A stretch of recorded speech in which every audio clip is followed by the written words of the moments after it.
Hello everyone, good morning everyone. अब हो गई है शुरुआत किसकी? क्लास 10th के बोर्ड एग्जामिनेशन की। समय बहुत है कम हमारे पास और इस समय का यूटिलाइजेशन जिसने कर लिया उसने बाजी मार दी। तो इसके लिए हम लोग यहाँ पे लेके आए हैं पूरे जो चैप्टर्स है, हिस्ट्री के इंपॉर्टेंट चैप्टर्स है, उनके पूरे इंपॉर्टेंट हम लोग कॉन्सेप्ट्स की बात करने वाले हैं। और ये सारे कॉन्सेप्ट्स की बात करेंगे हम लोग किसके साथ? फ्लो चार्ट के साथ। तो यहाँ ये डेफिनेट सक्सेस पाठशाला का जो प्लेटफॉर्म है ये आपको प्रोवाइड करवाने वाला है बहुत ही शानदार तरीके से कैसे याद करें हिस्ट्री के पूरे कॉन्सेप्ट, वो भी फ्लो चार्ट के साथ। मैं विजय ठाकरे आपका स्वागत करता हूं यहाँ पे। और आज हम लोग समय को अनमोल मानते हुए, समय को सब कुछ मानते हुए स्टार्ट करते हैं हमारे पूरे टॉपिक को। तो चलिए टॉपिक क्या है हम लोग यहाँ पे समझने की कोशिश करेंगे दोस्तों। यहाँ पे तो जैसा कि मैंने यहाँ पे लिखा हुआ है, ये लक्ष्य सीरीज है। लक्ष्य सीरीज का मतलब ये हुआ कि हमारा एक एम है। एम क्या है सर? तो 80 आउट ऑफ 80 लाना, ये हमारा एम है यहाँ पे, ठीक है।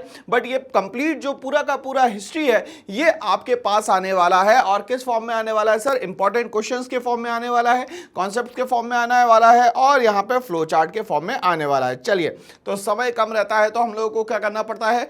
टाइम मैनेजमेंट की स्ट्रैटेजीज को पूरा यूज करना होता है। तो जैसे कि हमें पता है, सबसे पहला हिस्ट्री का जो चैप्टर है इसका नाम है rise of nationalism in Europe. दिमाग में यहां पे सारी चीजें आ जाती है और सबसे पहली लाइन से समझ में आ जाता है कि फेडरिक और ये 1848 से हम लोग को यहां पे स्टार्ट करना है। उसके बाद फ्रेंच रेवोल्यूशन स्टार्ट करना है और उसके बाद स्टार्ट करते चले जाना है हम लोगों को। तो क्या स्टार्ट करना है दोस्तों? चलिए समझने की कोशिश करते हैं। एक एक चीज को बहुत अच्छे से समझेंगे। क्यों? क्योंकि ये एंटायर चैप्टर नहीं है, ये एंटायर चैप्टर के टॉपिक्स का जिस्ट है भाई। क्या है? जिस्ट है, मतलब कंक्लूजन है, ठीक है ना। चलिए, तो सबसे पहले हम लोग यहाँ पे ये समझते हैं कि पहला टॉपिक क्या है सर। तो पहला टॉपिक है changes during the 1789 French revolution. तो 1789 में जो फ्रेंच रेवोल्यूशन हुआ था उसके बाद यहाँ पे किस तरीके से चेंजेस होते हैं, ये सबसे पहले हम लोग को यहाँ पे समझना है।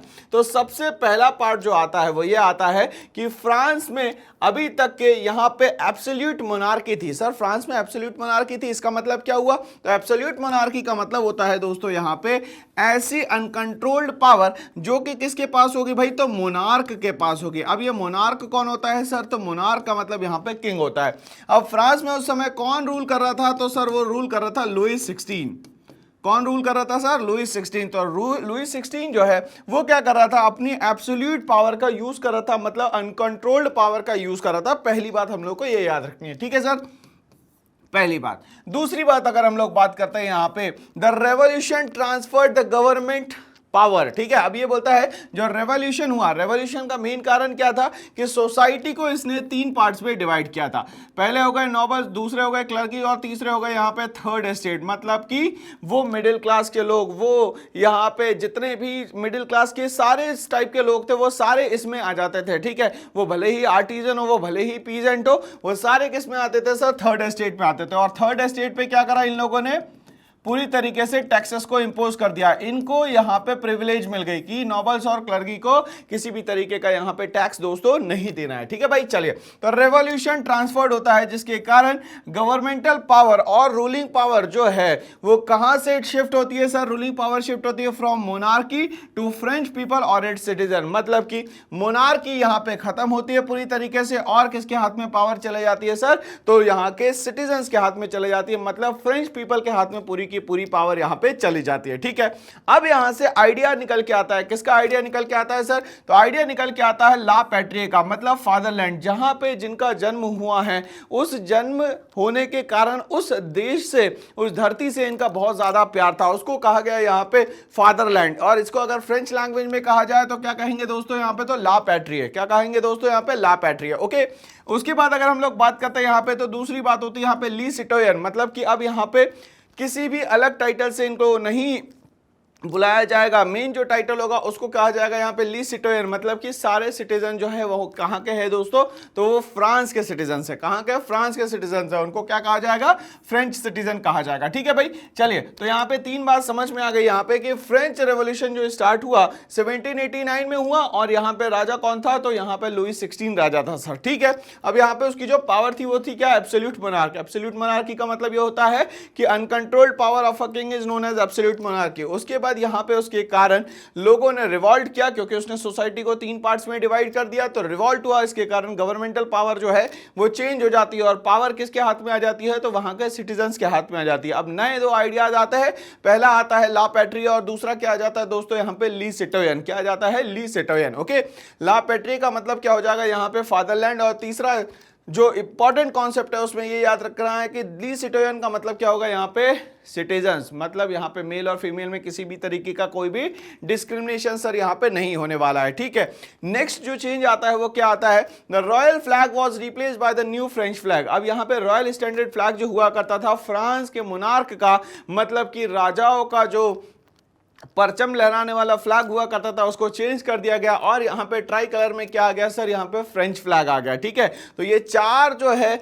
इंपॉर्टेंट चेंजेस जो है हम लोगों को देखने को मिले कब सर, फ्रेंच रेवोल्यूशन के बाद में। चलिए आगे बढ़ते हैं। अब यहाँ पे जो स्टेट जनरल हुआ करते थे उसका नाम चेंज करके बना दिया गया नेशनल असेंबली। क्या बना दिया गया दोस्तों यहाँ पे, नेशनल असेंबली। थोड़े से कहानी में मैं जाता हूँ, जब यहाँ पे इन लोगों की बात नहीं मानी गई तो ये लोग वहां से डिस्पर्स होते हैं। डिस्पर्स होने के बाद वो जाके एक जगह पे इकट्ठा होते हैं, वो कौन सा था सर, टेनिस कोर्ट था। टेनिस कोर्ट में जाके वो ओथ लेते हैं कि जब तक के कॉन्स्टिट्यूशन हम लोग नहीं बना लेंगे तब तक के हम लोग यहाँ पे डिस्पर्स नहीं होंगे। तो यहाँ पे स्टेट जनरल का नाम चेंज करके क्या कर दिया गया सर, नेशनल असेंबली कर दिया गया। ये एग्जाम में क्वेश्चन यहाँ पे पूछा जाता है। ठीक है भाई, a centralised administrative system was established. अब यहाँ पे एक सेंट्रलाइज्ड एडमिनिस्ट्रेटिव सिस्टम यहाँ पे बनाया गया। ठीक है, ये बहुत इंपॉर्टेंट है और ये क्वेश्चन दोस्तों यहाँ पे पूछा जाता है। ठीक है ना भाई, चलिए सेंट्रलाइज्ड एडमिनिस्ट्रेटिव सिस्टम यहाँ पे बनाया गया। अब सेंट्रलाइज्ड एडमिनिस्ट्रेटिव सिस्टम में क्या क्या चीजें आती है। ठीक है, तो इन लोगों ने कहा सबसे पहली बात, abolishment of internal custom duties and the dues. तो जो भी मैनोरियल ड्यूज थे, मतलब राजा के जो भी ड्यूज थे वहां के लोगों पे, और यहाँ पे जो भी कस्टम ड्यूटीज थी वो अब आपको यहाँ पे नहीं पे करनी है। ठीक है, तो यहाँ पे सेंट्रलाइज्ड एडमिनिस्ट्रेटिव सिस्टम में सबसे पहली बात जो याद रखना है कि इंटरनल कस्टम ड्यूटीज और जो भी आपके ड्यूज थे वो अब आपको यहाँ पे पेड नहीं करना है, पहली बात। ठीक है, दूसरी बात बोलते हैं uniform weights and measures were adopted. तो मतलब पूरे यहाँ पे यूरोप में यूनिफॉर्म वेट्स एंड मेजर्स को यहाँ पे ऑप्ट किया जाएगा, बट पूरे यूरोप में तो नहीं हो पाएगा। सबसे पहले कहाँ पे होगा दोस्तों, ये फ्रांस में होगा। ठीक है ना, तो दूसरी क्या बात करी गई sir, uniform weights and measures की बात करी गई। ठीक है, तीसरी क्या बात करी गई सर, यहाँ पे तीसरी बात करी गई कि French become the national language. ठीक है, तो अब यहाँ पे लैंग्वेज जो हो जाएगी वो कौन सी हो जाएगी सर, यहाँ पे फ्रेंच जो है वो कॉमन लैंग्वेज हो जाएगी सभी के लिए। ठीक है, तो याद कैसे करना है सर, यहां पे याद ऐसे करना है कि सेंट्रल एडमिनिस्ट्रेटिव सिस्टम में 3 वर्ड्स है तो 3 ही चेंजेस हुए होंगे। 3 वर्ड्स है तो कितने चेंजेस होंगे दोस्तों, 3 ही चेंजेस होंगे। तो पहला जो चेंज है वो क्या कहता है सर, कि यहाँ पे इंटरनल कस्टम ड्यूटीज को और यहाँ पे जितने भी ड्यूज है इनको क्या कर दिया गया, एबॉलिश कर दिया गया। दूसरा कौन सा चेंज है sir, uniform weights and measures को ऑप्ट किया गया। तीसरा कौन सा चेंज है सर, कि फ्रेंच को जो है वो ऑफिशियल लैंग्वेज मान लिया गया। ठीक है भाई, तो यहां तक के कॉन्सेप्ट क्लियर हो गया क्या मेरा। ठीक है सर, कॉन्सेप्ट कैसे क्लियर हो गया सर, ये पूरा का पूरा आपने ये बता दिया कि 1789 फ्रेंच रेवोल्यूशन के ड्यूरिंग में क्या हुआ। ये सारी हम लोगों ने चीजें जो है वो याद कर ली किसके थ्रू, तो फ्लो चार्ट के थ्रू। तो याद क्या करना है सर, याद छोटी छोटी चीजें करना है, क्योंकि एग्जाम में छोटी छोटी मगर मोटी बातें पूछी जाती है, कॉन्सेप्ट की बात पूछी जाती है, इसीलिए कॉन्सेप्ट में फ्लो चार्ट के थ्रू आपको याद करवाने की कोशिश करता हूं। तो पहला कॉन्सेप्ट क्या हो गया सर, फ्रांस किसके अंडर में था, एब्सोल्यूट मोनार्क के अंडर में था, मतलब किंग के पास एब्सोल्यूट पावर थी, अनकंट्रोल्ड पावर थी, उसके ऊपर कोई भी यहाँ पे संभालने वाला नहीं था या उसको यहाँ पे कोई भी कंट्रोल करने वाला नहीं था, उसका जो मन करता था वो यहाँ पे वो कर सकता था। ठीक है, इसके कारण कहीं ना कहीं पावर चेंज होकर किसके हाथ में आ जाती है, सिटीजन्स के हाथ में आ जाती है, और एक नया आइडिया आता है जिसको हम लोग बोलते हैं ली सिटोयन। ली सिटोयन का मतलब वहां के जो लोग हैं उनको क्या कहा गया भैया, ली सिटोयन मतलब द सिटीजन, और दूसरा क्या कहा गया भैया, ला पैट्रियम मतलब यहाँ पे जिनका जन्म हुआ है, फ्रांस में जिसका जन्म हुआ उसको क्या कहा गया, ला पैट्रियम मतलब फादरलैंड। इसके बाद क्या होता है सर, यहाँ पे जो फ्लैग हुआ करता था, फ्लैग शो करता है उनकी आइडेंटिटी को, तो फ्लैग को ही चेंज कर दिया गया। तो रॉयल स्टैंडर्ड फ्लैग जो था उसको चेंज करके बना दिया गया ट्राई कलर फ्रेंच फ्लैग। इसके बाद क्या होता है सर, इसके बाद ये होता है कि यहाँ पे जो स्टेट जनरल है उसका नाम चेंज करके बना दिया जाता है नेशनल असेंबली, और यहाँ पे सेंट्रल एडमिनिस्ट्रेटिव सिस्टम बनाया जाता है, CAS सेंट्रल एडमिनिस्ट्रेटिव सिस्टम। इसमें 3 चेंज होते हैं क्योंकि 3 ही वर्ड है। तो पहला जो चेंज है वो क्या होगा सर, यहाँ पे पहला चेंज जो है, जो भी इंटरनल कस्टम ड्यूटीज है और जो भी मेमोरियल ड्यूज है उन सबको एबॉलिश कर दिया जाए, मतलब टोटली बैंड कर दिया जाए। दूसरी सबसे इंपॉर्टेंट बात यह है कि यहाँ पे uniform weights and measures all over the France में अप्लाई होंगे। नेक्स्ट, फ्रांस में फ्रेंच लैंग्वेज को ऑफिशियल लैंग्वेज यहाँ पे माना गया। ठीक है, तो इस तरीके से हमें कहानी समझ में आ गई सर कि फ्रेंच रेवोल्यूशन के दौरान क्या हुआ था। चलिए अब यहाँ पे एंट्री होती है भैया नेपोलियन बोनापार्ट की। तो नेपोलियन बोनापार्ट के समय क्या क्या चीजें हुई, कैसे यहाँ पे वो नेपोलियन बोनापार्ट अपने आप को स्टैंड पे लेके आता है, अपने आप को राजा बनाता है और एट द एंड 1815 में उसकी कहानी पूरी की पूरी खत्म हो जाती है। तो कैसे खत्म हो जाती है ये हम लोग यहाँ पे समझने की कोशिश करते हैं। तो नेपोलियन कब से कब तक के रहा, पहले तो हम लोग ये बात कर लेते हैं। लगभग यहाँ पे बात करें तो 1769 से लेके 1821 तक के उसका एक्टिव रोल रहता है पूरा का पूरा। ठीक है, जिसमें यहां पे स्टार्टिंग करते हैं हम लोग सबसे इनिशियल लेवल से। तो 1799 से लेके 1815 तक के वो रूलर ऑफ फ्रांस रहता है। क्या रहता है भाई, रूलर ऑफ फ्रांस रहता है। मतलब इसके पहले कोई ना कोई रूल चल रहा होगा। तो सर इसके पहले जो रूल चल रहा था वो सर चल रहा था यहाँ पे डायरेक्टरी रूल। क्या चल रहा था सर यहाँ पे, डायरेक्टरी रूल्स। ठीक है भाई, चलिए अब डायरेक्टरी रूल जब फेल हो गया होगा, इसी का फायदा उठा के नेपोलियन क्या बना होगा भैया, रूलर बना होगा। कहां का, फ्रांस का। चलिए अच्छी बात है। अब बोलता है became the first consul by assuming absolute power. अब यहाँ पे वो कॉन्सुल का फर्स्ट मेंबर बनता है। कॉन्सुल का क्या बनता है दोस्तों, यहाँ पे फर्स्ट मेंबर बनता है। तो ये बात याद रखनी है कि फर्स्ट कॉन्सुल मेंबर जो था वो कौन था, नेपोलियन बोनापार्ट था। ठीक है, अब यहाँ पे रूलर ऑफ फ्रांस का बनता है 1799 से लेके 1815 तक के फर्स्ट काउंसिल मेंबर बनता है कौन, नेपोलियन बोनापार्ट। ठीक है, जिसमें वो अज्यूम करता है अपनी एब्सोल्यूट पावर्स को। मतलब अब वो पावर में आ चुका है और वो जैसा चाहेगा वो वैसा वहां पे करेगा। पहले तो क्या करेगा, मीठी मीठी बातें करेगा, लोगों को अट्रैक्ट करने की कोशिश करेगा और एट द एंड वो कहीं ना कहीं अपनी चीजें दिखा जाएगा। तो 1813 में जो बैटल ऑफ लेप्जिग हुई थी उसमें समझ में आता है कि उसका मेन जो इंटेंशन था वो कहीं पे भी लोगों के लिए करने का नहीं था। उसका मेन इंटेंशन था कि आगे चल के वो अपनी एब्सोल्यूट पावर का ही इस्तेमाल करेगा कहीं ना कहीं। नेपोलियन एक कोड आता है 1804 जिसको हम लोग कहते हैं यहाँ पे सिविल कोड। ठीक है, तो आपको ये याद रखना है कि नेपोलियन कोड जो है वो कब आया सर, यहाँ पे 1804 में आया। ठीक है, या तो इसको हम लोग क्या बोलते हैं, यहाँ पे क्या बोलते हैं दोस्तों, यहाँ पे सिविल कोड बोलते हैं। क्या बोलते हैं, सिविल कोड बोलते हैं। ठीक है, अब ये नेपोलियन कोड जो सिविल कोड है उसमें क्या क्या बातें रखी गई थी ये हम लोग को एग्जाम में पूछा जाता है। ठीक है भाई, तो सबसे पहला बोला गया इक्वालिटी बिफोर लॉ। तो जो भी रूल बनाया जाएगा उसके सामने सारे लोगों को माना जाएगा इक्वल। मतलब मेल हो, फीमेल हो, रिच हो, पुअर हो, छोटा बच्चा हो या कोई बुजुर्ग हो, सारे के सारे लोगों को क्या माना जाएगा दोस्तों, यहाँ पे एक माना जाएगा। ठीक है, तो नेपोलियन सिविल कोड का सबसे पहला पॉइंट क्या है sir, equality before law. Number 2 क्या बोलता है, abolishment of all the privileges based on birth right. ठीक है, जितना भी यहां पे बर्थ के हिसाब से प्रिविलेजेस मिलके रखे हुए थे इन लोगों को, उन सब को क्या किया जाएगा भाई, यहां पे खत्म किया जाएगा। ठीक है, तो एबॉलिश किया जाएगा जितने भी प्रिविलेजेस बाय बर्थ लोगों को यहां पे पावर्स मिली गई है उसको। तीसरा इंपॉर्टेंट बात बोलती है यहां पे कि right to property for the French citizen, और इनको जो मिलती है वो मिलती है राइट टू प्रॉपर्टी। ठीक है, मतलब फ्रांस के जो भी लोग हैं वो वहां पे प्रॉपर्टी खरीद बेच यहां पे सकते हैं। ठीक है, simplification of the administrative division, फिर आगे चल के क्या होता है भैया, एडमिनिस्ट्रेटिव सिस्टम जो है वो सिंप्लीफाई होता है। तो हमें ये याद रखना है नेपोलियन कोड में 3 इंपॉर्टेंट बात करी गई थी सर। पहली बात जो थी वो कौन सी थी, तो इक्वालिटी बिफोर लॉ थी। दूसरी थी कि प्रिविलेजेस बाय बर्थ जो है उसको खत्म किया जाएगा और राइट टू प्रॉपर्टी किसको मिलेगी भैया, यहां पे फ्रेंच सिटीजन को मिलेगी। ये एग्जाम में याद रखिएगा। ठीक है ना भाई, चलिए तो इक्वालिटी बिफोर लॉ याद रखना है। दूसरा प्रिविलेजेस बाय बर्थ को जो है वो यहां पे खत्म करने की बात करी गई और यहां पे राइट टू प्रॉपर्टी की बात की गई।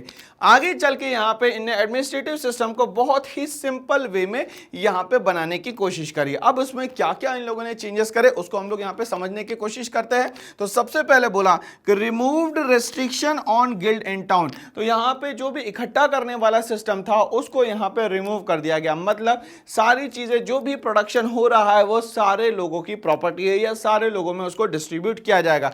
मतलब यहां जो गिल्ड था उसको खत्म करा गया। ठीक है, नंबर 2 बोलता है abolishment of the feudal system and the serfdom system. अब ये सर फ्यूडल सिस्टम क्या होता है और सर्फडाउन सिस्टम क्या होता है इसको समझने की कोशिश करते हैं। फ्यूडल सिस्टम का मतलब ये होता है किसी से भी आप स्लेव लेबर की तरह काम करवाएं, उसको कम पैसा दे और उसके कोई भी खुद के राइट्स ना हो, उसको बोलते हैं हम लोग यहाँ पे फ्यूडल सिस्टम। बट वही लोगों को अगर सिर्फ खेतों में काम करवाया जाता है, पीजेंट्स की तरह काम करवाया जाता है, या उनको एग्रीकल्चरल लेबर की तरह काम करवाया जाता है मगर फील्ड में करवाया जाता है, उसको कहा जाता है यहाँ पे सर्फडॉम सिस्टम। नेपोलियन ने सिंपल एडमिनिस्ट्रेटिव सिस्टम में ये जो फ्यूडल सिस्टम था उसको भी बैंड कर दिया, और जो सर्फडॉम सिस्टम था उसको भी टोटली क्या कर दिया दोस्तों, यहाँ पे बैंड कर दिया। आगे चल के क्या करा उसने, there was a improvement in the transport and the communication system. अब यहाँ पे भी क्या करा उसने, ट्रांसपोर्ट और कम्युनिकेशन को बहुत अच्छा बनाया है। क्यों? क्योंकि ध्यान से समझिएगा, अगर मान लेते हैं यहाँ पे वो प्राइमरी एक्टिविटीज कर रहा होता, मतलब प्राइमरी एक्टिविटीज में हम लोग यहाँ पे एग्रीकल्चर को ले लेते हैं दोस्तों, ठीक है भाई। अब यहाँ पे सेकेंडरी एक्टिविटीज में हम लोग मैन्युफैक्चरिंग सेक्टर को ले लेते हैं। अब यहाँ पे ये दोनों चीजें तो हो रही है, मगर दोनों चीजों के लिए क्या चाहिए भाई, अगर गुड्स यहाँ पे प्रोड्यूस हो रहा है तो उसको यहाँ पे ट्रांसपोर्ट भी तो करना पड़ेगा एक जगह से दूसरी जगह, तभी तो जाके इनके पास क्या आएगा, पैसा आएगा। तो उसने किस पे ध्यान दिया सर, यहाँ पे ट्रांसपोर्ट पे ध्यान दिया। दूसरा किस पे ध्यान दिया, कम्युनिकेशन पे। कम्युनिकेशन इसलिए जरूरी है ताकि यहाँ पे जब प्रोडक्शन हो जाए गुड्स का तो लोगों तक के पहुंचाया कैसे जाएगा, तो पहुंचाने के लिए लोगों को बात करनी पड़ेगी, और यही बात को हम लोग यहाँ पे क्या कर रहे हैं दोस्तों, कम्युनिकेशन कह रहे हैं। क्या कह रहे हैं, कम्युनिकेशन कह रहे हैं, ठीक है भाई। तो हम लोग को यहाँ ये समझ में आया कि नेपोलियन बोनापार्ट की कहानी कुछ इस तरीके से स्टार्ट होती है कि 1769 से लेके 1821 तक के उसका एक्टिव रोल रहता है कहीं ना कहीं, जिसमें सबसे पहला पॉइंट जो है वो रूलर ऑफ फ्रांस बनता है। कब से, 1799 से लेके 1815 तक के। फर्स्ट कॉन्सुल मेंबर बनता है जिसमें अपनी पावर को वो एब्सोल्यूट पावर की तरह यूज करने की कोशिश करता है। नेपोलियनिक कोड आता है, तो जैसे मैं यहाँ पे बोलता हूँ नेपोलियनिक सिविल कोड, तो अब यहाँ पे देखिए कि 3 वर्ड्स आ रहे हैं, तो इसमें चेंजेस भी कितने होंगे सर, 3 ही होंगे। कैसे चेंजेस 3 होंगे सर यहाँ पे, तो सबसे पहले बोला इक्वालिटी बिफोर लॉ, दूसरा ये बोला कि किसी भी तरीके की यहाँ पे जो भी प्रिविलेजेस बाय बर्थ इनको पावर्स मिली गई है वो सारी की सारी खत्म होगी, और यहाँ पे जितने भी फ्रेंच सिटीजन है उनको क्या मिलेगी, यहाँ पे प्रॉपर्टी मिलेगी। तो NCC Napoleonic civil code 3 words आ रहे हैं, और चेंजेस भी कितने हैं सर, यहाँ पे मेनली 3 चेंजेस है। और ये कब की बात है सर यहाँ पे, तो ये 1804 की बात है, मतलब 1804 की बात है। इसी तरीके से हम लोगों ने बात करी कि उसने यहाँ पे सिंपलीफिकेशन ऑफ एडमिनिस्ट्रेटिव सिस्टम लाया यहाँ पे, तो इसको हम लोग बोलते हैं सिंप्लीफिकेशन ऑफ एडमिनिस्ट्रेटिव सिस्टम, ठीक है भाई। चलिए, तो अब यहाँ पे कितने वर्ड्स आ रहे हैं सर, यहाँ पे भी 3 वर्ड्स आ रहे हैं, तो चेंजेस भी कितने होंगे सर, यहाँ पे 3 ही चेंजेस होंगे। पहला जो चेंज था वो ये था कि गिल्ड्स को हटाया जाए, गिल्ड रेस्ट्रिक्शन बनाया गया। दूसरा जो था कि फ्यूडल सिस्टम और सर्फडॉम सिस्टम को यहाँ पे हटाया जाए, ठीक है। और तीसरा इंपॉर्टेंट सिस्टम ये था कि ट्रांसपोर्ट और कम्युनिकेशन को क्या बनाया जाए, बहुत ही इजी बनाया जाए, ठीक है भाई। तो इस तरीके से इस पूरे नेपोलियन बोनापार्ट के जितने भी इवेंट्स थे उसको हम लोगों ने याद करने की यहाँ पे कोशिश करी, ठीक है भाई। चलिए आगे बढ़ते हैं हम लोग यहाँ पे भाई। तो नेपोलियन की बात जहाँ पे होती है वहां पे हम लोगों को एक छोटी सी बात और याद करनी होती है कि यहाँ पे बैटल ऑफ वाटरलू, किसकी बात करनी होती है सर, यहां पे बैटल ऑफ वाटरलू।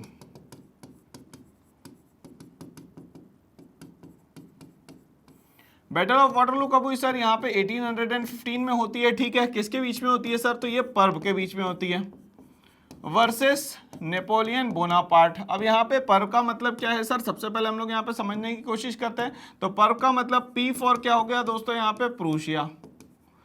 ए का मतलब क्या हुआ सर, यहाँ पे ऑस्ट्रिया, ठीक है सर। आर का मतलब क्या हुआ, यहाँ पे रशिया, और बी का मतलब हो गया यहाँ पे ब्रिटेन। तो सर यहाँ पे ये जो बैटल ऑफ वाटरलू हुई, अब क्या हुआ, बैटल ऑफ वाटरलू को लेड किसने करा था, तो यहाँ पे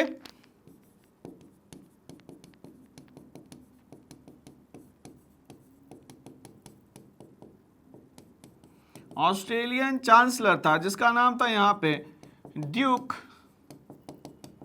मेटरनिक,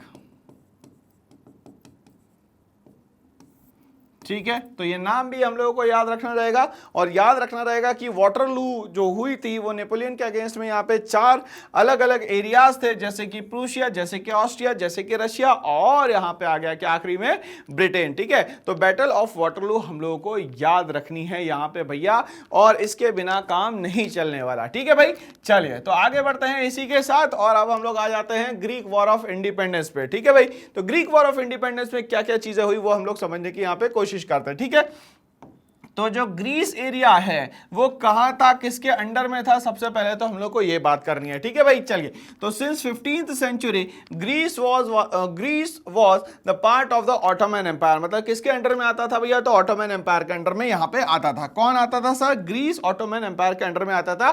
कब तक है सर, यहां पे 15th सेंचुरी तक है। आगे हम लोग बढ़ते हैं। Struggle for Greece independence started with the growth of nationalism in Europe. मगर यहां पे जो इंडिपेंडेंस की बात होती है वो कब से स्टार्ट हो जाती है, जैसे ही नेशनलिज्म इन यूरोप, आपको पता है नेशनलिज्म इन यूरोप का मेन सेंटर पॉइंट जो था वो क्या था सर, यहां पे फ्रांस था। कौन था सर, यहां पे फ्रांस था। ठीक है ना, और फ्रांस में जो रेवोल्यूशन हुआ उसको क्या नाम दिया था आप लोगों ने, फ्रेंच रेवोल्यूशन। क्या नाम दिया था सर, फ्रेंच रेवोल्यूशन। ठीक है, और फ्रेंच रेवोल्यूशन कब हुआ था सर, 1789 में हुआ था। कब हुआ था दोस्तों, यहाँ पे 1789 में हुआ था। चलिए आगे बढ़ते हैं। From the Ottoman Empire in 1821, कहीं ना कहीं नेशनलिज्म इन यूरोप जब से स्टार्ट हुआ उसके बाद से ही कहीं ना कहीं ग्रीस में इंडिपेंडेंस की होड़ लग गई कि हमें भी यहाँ पे इंडिपेंडेंस होना है, इंडिपेंडेंट होंगे तभी हमारा काम चलेगा, और ये कहीं ना कहीं 1821 से एग्जीक्यूशन में आ जाता है।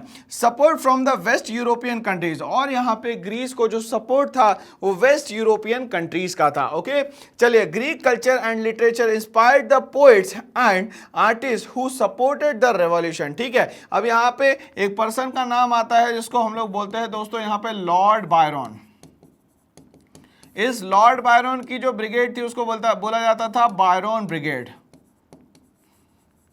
इसने पैसे भी बहुत इकट्ठा करे और कहीं ना कहीं ग्रीस को इंडिपेंडेंस दिलवाने में सबसे बड़ा रोल जो है वो लॉर्ड बायरन का है, जो कि एक एक्टिव पोएट था यहाँ पे, बट फीवर आने के कारण उसकी क्या हो जाती है, डेथ हो जाती है। ठीक है भाई, चलिए तो ग्रीस की कहानी हमारी जुबानी समझ में आ गया दोस्तों। आगे हम लोग बढ़ेंगे इसी के साथ। तो ग्रीस की कहानी जैसे ही खत्म होती है उसके बाद हम लोग बात करते हैं यहाँ पे कि यहाँ पे जो जर्मनी की बात हो रही है, जर्मन रेवोल्यूशन, लिबरल्स 1848 की अब हम लोग बात करते हैं, जर्मनी की बात करते हैं। ठीक है भाई, चलिए 831 elected representative march to take their places in the Frankfurt parliament. तो जर्मनी की पार्लियामेंट को क्या कहा जाता होगा दोस्तों, यहाँ पे फ्रैंकफर्ट पार्लियामेंट कहा जाता होगा। क्या कहा जाता होगा, फ्रैंकफर्ट पार्लियामेंट। ठीक है, कितने रिप्रेजेंटेटिव्स गए सर, तो यहाँ 831 रिप्रेजेंटेटिव्स गए। कहां पे गए सर, तो वो फ्रैंकफर्ट पार्लियामेंट। फ्रैंकफर्ट पार्लियामेंट कहां की हो गई दोस्तों, जर्मनी की हो गई। ओके, अब ये लोग मिलके क्या करते हैं, कॉन्स्टिट्यूशन को ड्राफ्ट करते हैं। ठीक है, drafted a constitution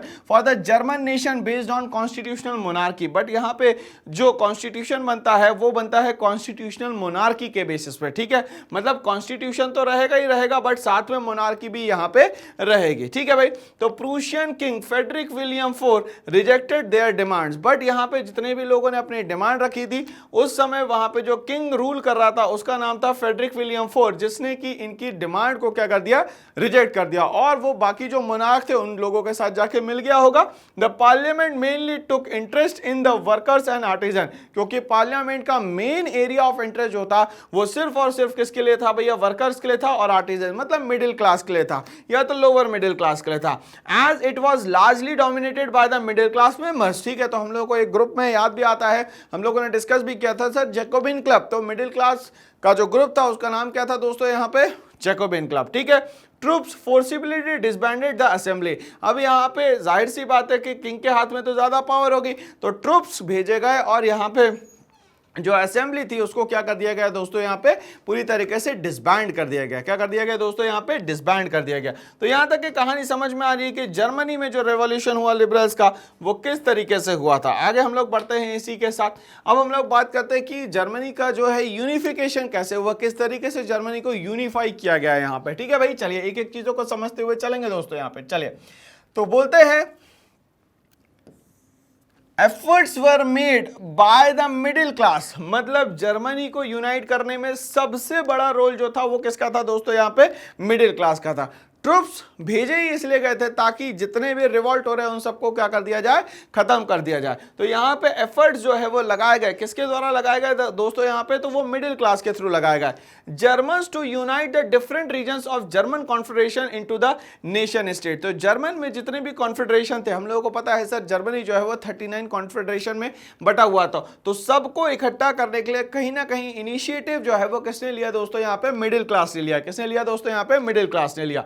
These efforts were suppressed by the monarchy। कहीं ना कहीं मोनार्की ने इस रेवोल्यूशन को सप्रेस करने की कोशिश करी। कहीं ना कहीं मिलिट्री जो इसके अंडर में आती थी, किंग के अंडर में आती थी, उसने यहाँ पे उसको रिप्रेस करने की कोशिश करी। And the land owners in the Prussia, ठीक है, तो ये तीनों ने मिलकर कहीं ना कहीं कोशिश करी कि जर्मनी जो है इंडिपेंडेंट नेशन स्टेट्स कहीं ना बन जाए। The national unification was taken under the leadership of the Prussia. मगर जो नेशनल यूनिफिकेशन होता है एट द एंड वो किसके अंडर में होता है सर, यहाँ पे प्रूशिया के अंडर में होता है। Otto von Bismarck of the Prussia played the role of main leader in the act of nation building. तो यहाँ पे एक सबसे बड़ा रोल जो आता है ओटो वन बिस्मार्क का आता है। किसका आता है सर, ओटो वन बिस्मार्क का आता है, जिसने कि कहीं ना कहीं जर्मनी को यूनाइट करने में बहुत एक्टिव रोल यहाँ पे प्ले किया। 1817 में Kaiser William one was declared as the new emperor of the new empire, ठीक है, तो अब यहाँ पे केसर विलियम वन जो है वो कहीं ना कहीं डिक्लेयर किया जाता है नया एम्परर। कहाँ का भैया, तो प्रूशिया का। कहां का, प्रूशिया का। तो हम लोग को याद क्या करना है सर, 3 नाम याद करना है जर्मनी के यूनिफिकेशन में। एक तो हो गया केसर विलियम 4, ठीक है, उसके बाद हम लोगों को याद करना है यहां पे ओटो वन बिस्मार्क, उसके बाद हम लोग को याद करना है यहाँ पे सर फेडरिक केसर विलियम वन। क्या याद करना है सर, केसर विलियम वन। फेडरिक विलियम हम लोगों ने याद कर लिया, केसर विलियम वन याद कर लिया, और ओटो वन बिस्मार्क हम लोगों ने यहाँ पे याद कर लिया, ठीक है भाई। चलिए आगे बढ़ते हैं इसी के साथ। The unification of Germany establish Prussia dominance in the Europe. अब धीरे धीरे करके जैसे ही यहाँ पे यूनिफिकेशन होता है जर्मनी का, इसके कारण कहीं ना कहीं डोमिनेंस स्टार्ट हो जाता है यूरोप में, किसका, प्रूशिया का। अब यहाँ पे कुछ सिस्टम्स चेंज होते हैं। कौन कौन से सिस्टम यहाँ पे चेंज होते हैं सर, सबसे पहले जो चेंज होता है वो करेंसी सिस्टम चेंज होता है, उसके बाद बैंकिंग सिस्टम, उसके बाद यहाँ पे लीगल एंड जुडिशियल सिस्टम को चेंज किया जाता है। Were introduced by the new German empire. तो अभी तक के जो सिस्टम चल रहा था उसमें जो चेंजेस आते हैं उसमें सबसे इंपॉर्टेंट जो चेंज है वो है करेंसी का, दूसरा है सर बैंकिंग का, तीसरा है sir legal and judicial system का। तो यही हम लोगों को सिर्फ याद करना है कि यहाँ पे जैसे यूनिफिकेशन ऑफ जर्मनी होता है उसके बाद यहाँ पे जो चेंजेस होते हैं वो होते हैं करेंसी में, बैंकिंग में और लीगल एंड जुडिशियल सिस्टम में। तो इस तरीके से पूरा जो है जर्मनी का यूनिफिकेशन होता है दोस्तों। और यहाँ पे 3 लोगों के नाम याद रखने हैं हम लोगों को। सबसे पहले मैंने आपको बताया केसर विलियम 4, फेडरिक विलियम 4, केसर विलियम 1 और यहाँ पे ओटो वन बिस्मार्क का हम लोग को याद रखना है। नाम किसमें सर, तो यहाँ पे यूनिफिकेशन ऑफ जर्मनी में, ठीक है भाई। चलिए अब हम लोग बात करते हैं यूनिफिकेशन ऑफ इटली। 1859 से लेके 1870 तक की कहानी है ये। बट बात याद रखिएगा कि दोनों यूनिफिकेशन के क्वेश्चन कहीं ना कहीं पूछे जाते हैं और कंट्रीब्यूशन पूछा जाता है कि भाई किसका कंट्रीब्यूशन था, यहाँ पे किसने मना किया और किसने फाइनली यहाँ पे नेशन स्टेट्स बनाए। चलिए हम लोग समझने की कोशिश करते हैं यहाँ यूनिफिकेशन ऑफ इटली को। मिड 19th सेंचुरी की बात है। जो इटली है वो डिवाइड था 7 स्टेट्स में। जैसे कि जर्मनी डिवाइड था 39 कॉन्फेडरेशन में, वैसे ही इटली जो डिवाइड था वो किस में डिवाइड था सर, 7 स्टेट्स में डिवाइड था। Only Sardinia Piedmont was ruled by the Italian princely house, ठीक है, तो जो सर्डिया पेडामोंट एरिया था उस पे रूल करने वाला था कौन, इटालियन प्रिंसली हाउस, ठीक है। North was ruled by the Austrian Habsburg, ठीक है। अब यहाँ पे अगर इटली को हम लोग देखें तो इटली को हम लोग ईस्ट वेस्ट नॉर्थ साउथ में डिवाइड करते हैं, तो हमें याद करना थोड़ा सा आसान हो जाएगा। चलिए समझने की कोशिश करते हैं दोस्तों। चलिए ये हो गया आपका नॉर्थ, ये हो गया सर यहाँ साउथ, ये हो गया आपका ईस्ट और ये हो गया दोस्तों यहाँ पे वेस्ट। तो इन लोगों ने जैसा कहा कि sir north was ruled bye, north कौन रूल कर रहा था भैया, तो ऑस्ट्रिया और हैब्सबर्ग एम्पायर जो है इटली के नॉर्थ में रूल कर रहा था, पहली बात। Whereas the center was ruled by the Pope, तो जो सेंट्रल एरिया था किसका, इटली का, वो कौन रूल कर रहा था सर, पोप इस पे रूल कर रहा था। And the south was under the Bourbon Kings of the Spain, मतलब साउथ में कौन रूल कर रहा था, तो स्पेन के किंग्स रूल कर रहे थे, ठीक है, मतलब स्पेन के हाथ में था पूरा का पूरा, ठीक है भाई। चलिए तो इससे ये समझ में आता है कि इटली को अगर मैं आई लिखता हूं, इटली को क्या मैं लिखता हूं, आई लिखता हूं, तो यहां सबसे पहले जो नॉर्थ एरिया आएगा वो ऑस्ट्रिया, हंगरी, हैब्सबर्ग एम्पायर, ठीक है। बीच में कौन आ जाएंगे सर, बीच में आ जाएंगे पोप, और आखिरी में कौन आ जाएगा सर, तो स्पेन के राजा, जिनको क्या कहा जाता था, बोरबॉन कहा जाता था। क्या कहा जाता था, बोरबॉन। ठीक है, तो बोरबॉन डायनेस्टी के जो राजा थे वो वहां पे क्या करते थे दोस्तों, यहां पे रूल करते थे। तो ये कहानी यहां पे स्टार्ट हो गई थी सर कि इटली के यूनिफिकेशन में जब आई बनता है तो आई पे ही अगर हम लोग देखें तो 3 पार्ट्स होते हैं। कैसे 3 पार्ट्स होते हैं सर यहां पे, तो हम लोगों ने ऐसा कहा था सर, आई के 3 पार्ट इस तरीके से होते हैं कि आई का टॉप पोर्शन जो है वो नॉर्थ हो गया, जो लास्ट पोर्शन हो गया वो साउथ हो गया, और बीच वाला जो है वो सेंटर पोर्शन हो गया। तो यहाँ पे जो रूल करने वाले हैं, यहाँ पे पोप करने वाले हैं, और जो नॉर्थ है उसमें ऑस्ट्रिया हैब्सबर्ग एम्पायर रूल कर रहा है, और यहाँ पे साउथ में कौन कर रहा है सर, तो यहाँ पे बोरबॉन किंग्स जो है यहाँ पे रूल कर रहे हैं। कहां के है सर, वो स्पेन के। मतलब साउथ जो है वो स्पेन के हाथ में है, सेंटर जो है पोप के हाथ में है, और नॉर्थ जो है वो किसके हाथ में है सर, तो ऑस्ट्रियन हैब्सबर्ग के हाथ में है। ठीक है, इसीलिए कहीं ना कहीं इंडिपेंडेंट इटली बनने के लिए कहीं ना कहीं रिवॉल्ट होना शुरू होगा। और यहाँ पे कितने पार्ट्स में इटली डिवाइडेड है, तो सर 7 पार्ट्स में डिवाइडेड है। कितने पार्ट्स में डिवाइडेड है, 7 पार्ट्स में। जर्मनी की बात करें तो वो 39 कॉन्फेडरेशन में था, और इटली की बात करें तो वो 7 पार्ट्स में डिवाइड था। ठीक है, चलिए आगे बढ़ते हैं हम लोग। यहाँ पे अराउंड 1830 का मतलब हो गया सीधा सीधा भाई, यहाँ पे 19वीं सेंचुरी की बात हो रही है। For uniting Italian republic Giuseppe Mazzini programme was form. ठीक है, तो अब यहाँ पे एक और एक्टिव पर्सन का नाम आता है जिसका नाम है Giuseppe मजीनी। Young Italy a secret society was also form during this time. तो इसने यंग इटली और यंग यूरोप दोनों बनाए। किसने भाई, गिउसेप्पे मजीनी ने। गिउसेप्पे मजीनी की अगर हम लोग बात करते हैं तो वो 24 साल का एक यूथ था जिसने कहीं ना कहीं कार्बोनारी का वो मेंबर था, और लिगुरिया से उसको एग्जाइल्ड किया गया था। कहीं ना कहीं रिवॉल्यूशनरी था, इसीलिए ये कहीं ना कहीं इटली को भी क्या बनाता है, एक इंडिपेंडेंट नेशन बनाने में एक्टिव रोल प्ले यहां पे करता है। ठीक है, तो गिउसेप्पे मजीनी ने एक प्रोग्राम बनाया, और इसमें सबसे पहला जो प्रोग्राम आता है वो आता है यहां पे यंग इटली नाम का। ठीक है, failure of the revolutionary uprising from 1831 से लेके 1848 by the king Victor Emmanuel first. ठीक है, तो विक्टर एम्यूनियल फर्स्ट के दौरान में यहां पे फेलियर हो जाता है यूनिफिकेशन का।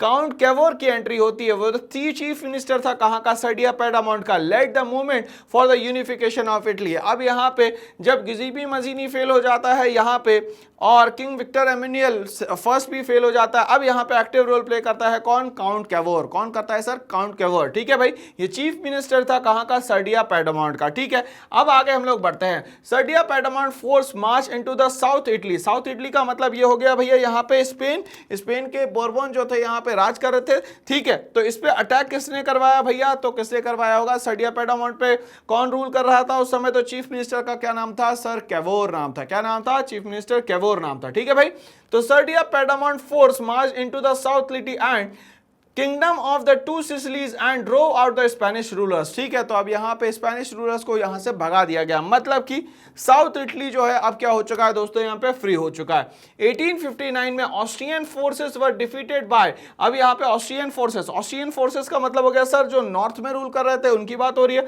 उनको हराने में किसका एक्टिव रोल था सर, यहां पे फ्रांस का, सर्डिया पेडामोंट के अलायंस का। ठीक है, तो फ्रांस और सर्डिया पेडामोंट ने मिलके यहां पे ऑस्ट्रियन फोर्स को भी भगा दिया, मतलब नॉर्थ भी फ्री हो गया और सर यहां पे साउथ भी फ्री हो गया। तो एक्टिव रोल प्ले किसने किया भैया, चीफ मिनिस्टर कैवोर ने। किसने, चीफ मिनिस्टर कैवोर ने। तो यूनिफिकेशन ऑफ इटली, इसको मैं ऐसा लिखता हूं, यूनिफिकेशन ऑफ इटली में मेनली 3 लोगों का एक्टिव रोल आता है। पहला आता है गिउसेप्पे मजीनी का, दूसरा आता है विक्टर एम्यूनियल फर्स्ट का, और तीसरा आता है चीफ मिनिस्टर कैवोर का।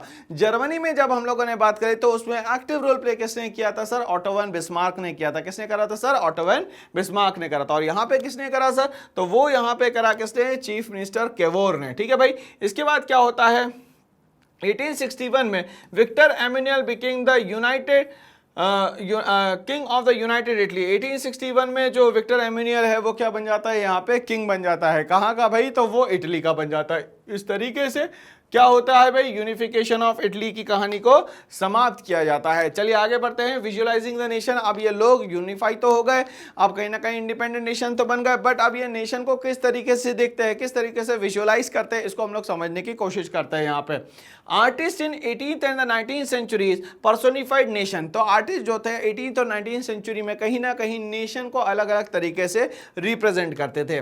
एलिगरी का मतलब क्या होता है समझते हैं, when an abstract idea is express through a person, कोई एक आइडिया किसी पर्सन के थ्रू जब शो किया जाए उसको हम लोग बोलते हैं यहाँ पे एलिगरी। क्या कहा जाता है दोस्तों, एलिगरी। ठीक है भाई, country was represented as an person allegory. ठीक है, तो यहां पे फीमेल एलिगरी को बहुत ज्यादा क्या करा गया था भैया, रिप्रेजेंट करने में यूज किया गया था। ठीक है भाई, तो याद ये रखना है कि 18th और 19th सेंचुरी में यहाँ पे आर्टिस्ट जो थे उन लोगों ने नेशंस को पर्सोनिफाइड किया, और यहाँ पे उसको पर्सोनिफिकेशन में सबसे इंपॉर्टेंट रोल जो प्ले किया वो गया एलिगरी के थ्रू। और एलिगरी का मतलब क्या होता है भैया, किसी पर्सन के थ्रू किसी कंट्री को रिप्रेजेंट करना कहलाता है भैया यहाँ पे एलिगरी। ओके, चलिए, तो female figures became an allegory of the nation. तो यहाँ पे नेशन को किसके थ्रू शो किया गया भैया, फीमेल फिगर्स के थ्रू यहाँ पे शो किया गया। ठीक है, तो मेन दो ही नेशन आ रहे हैं हमारे पास। पहला तो जो आ रहा है वो आ रहा है सर यहाँ पे फ्रांस, और दूसरा जो आ रहा है वो आ रहा है सर यहाँ पे जर्मनी।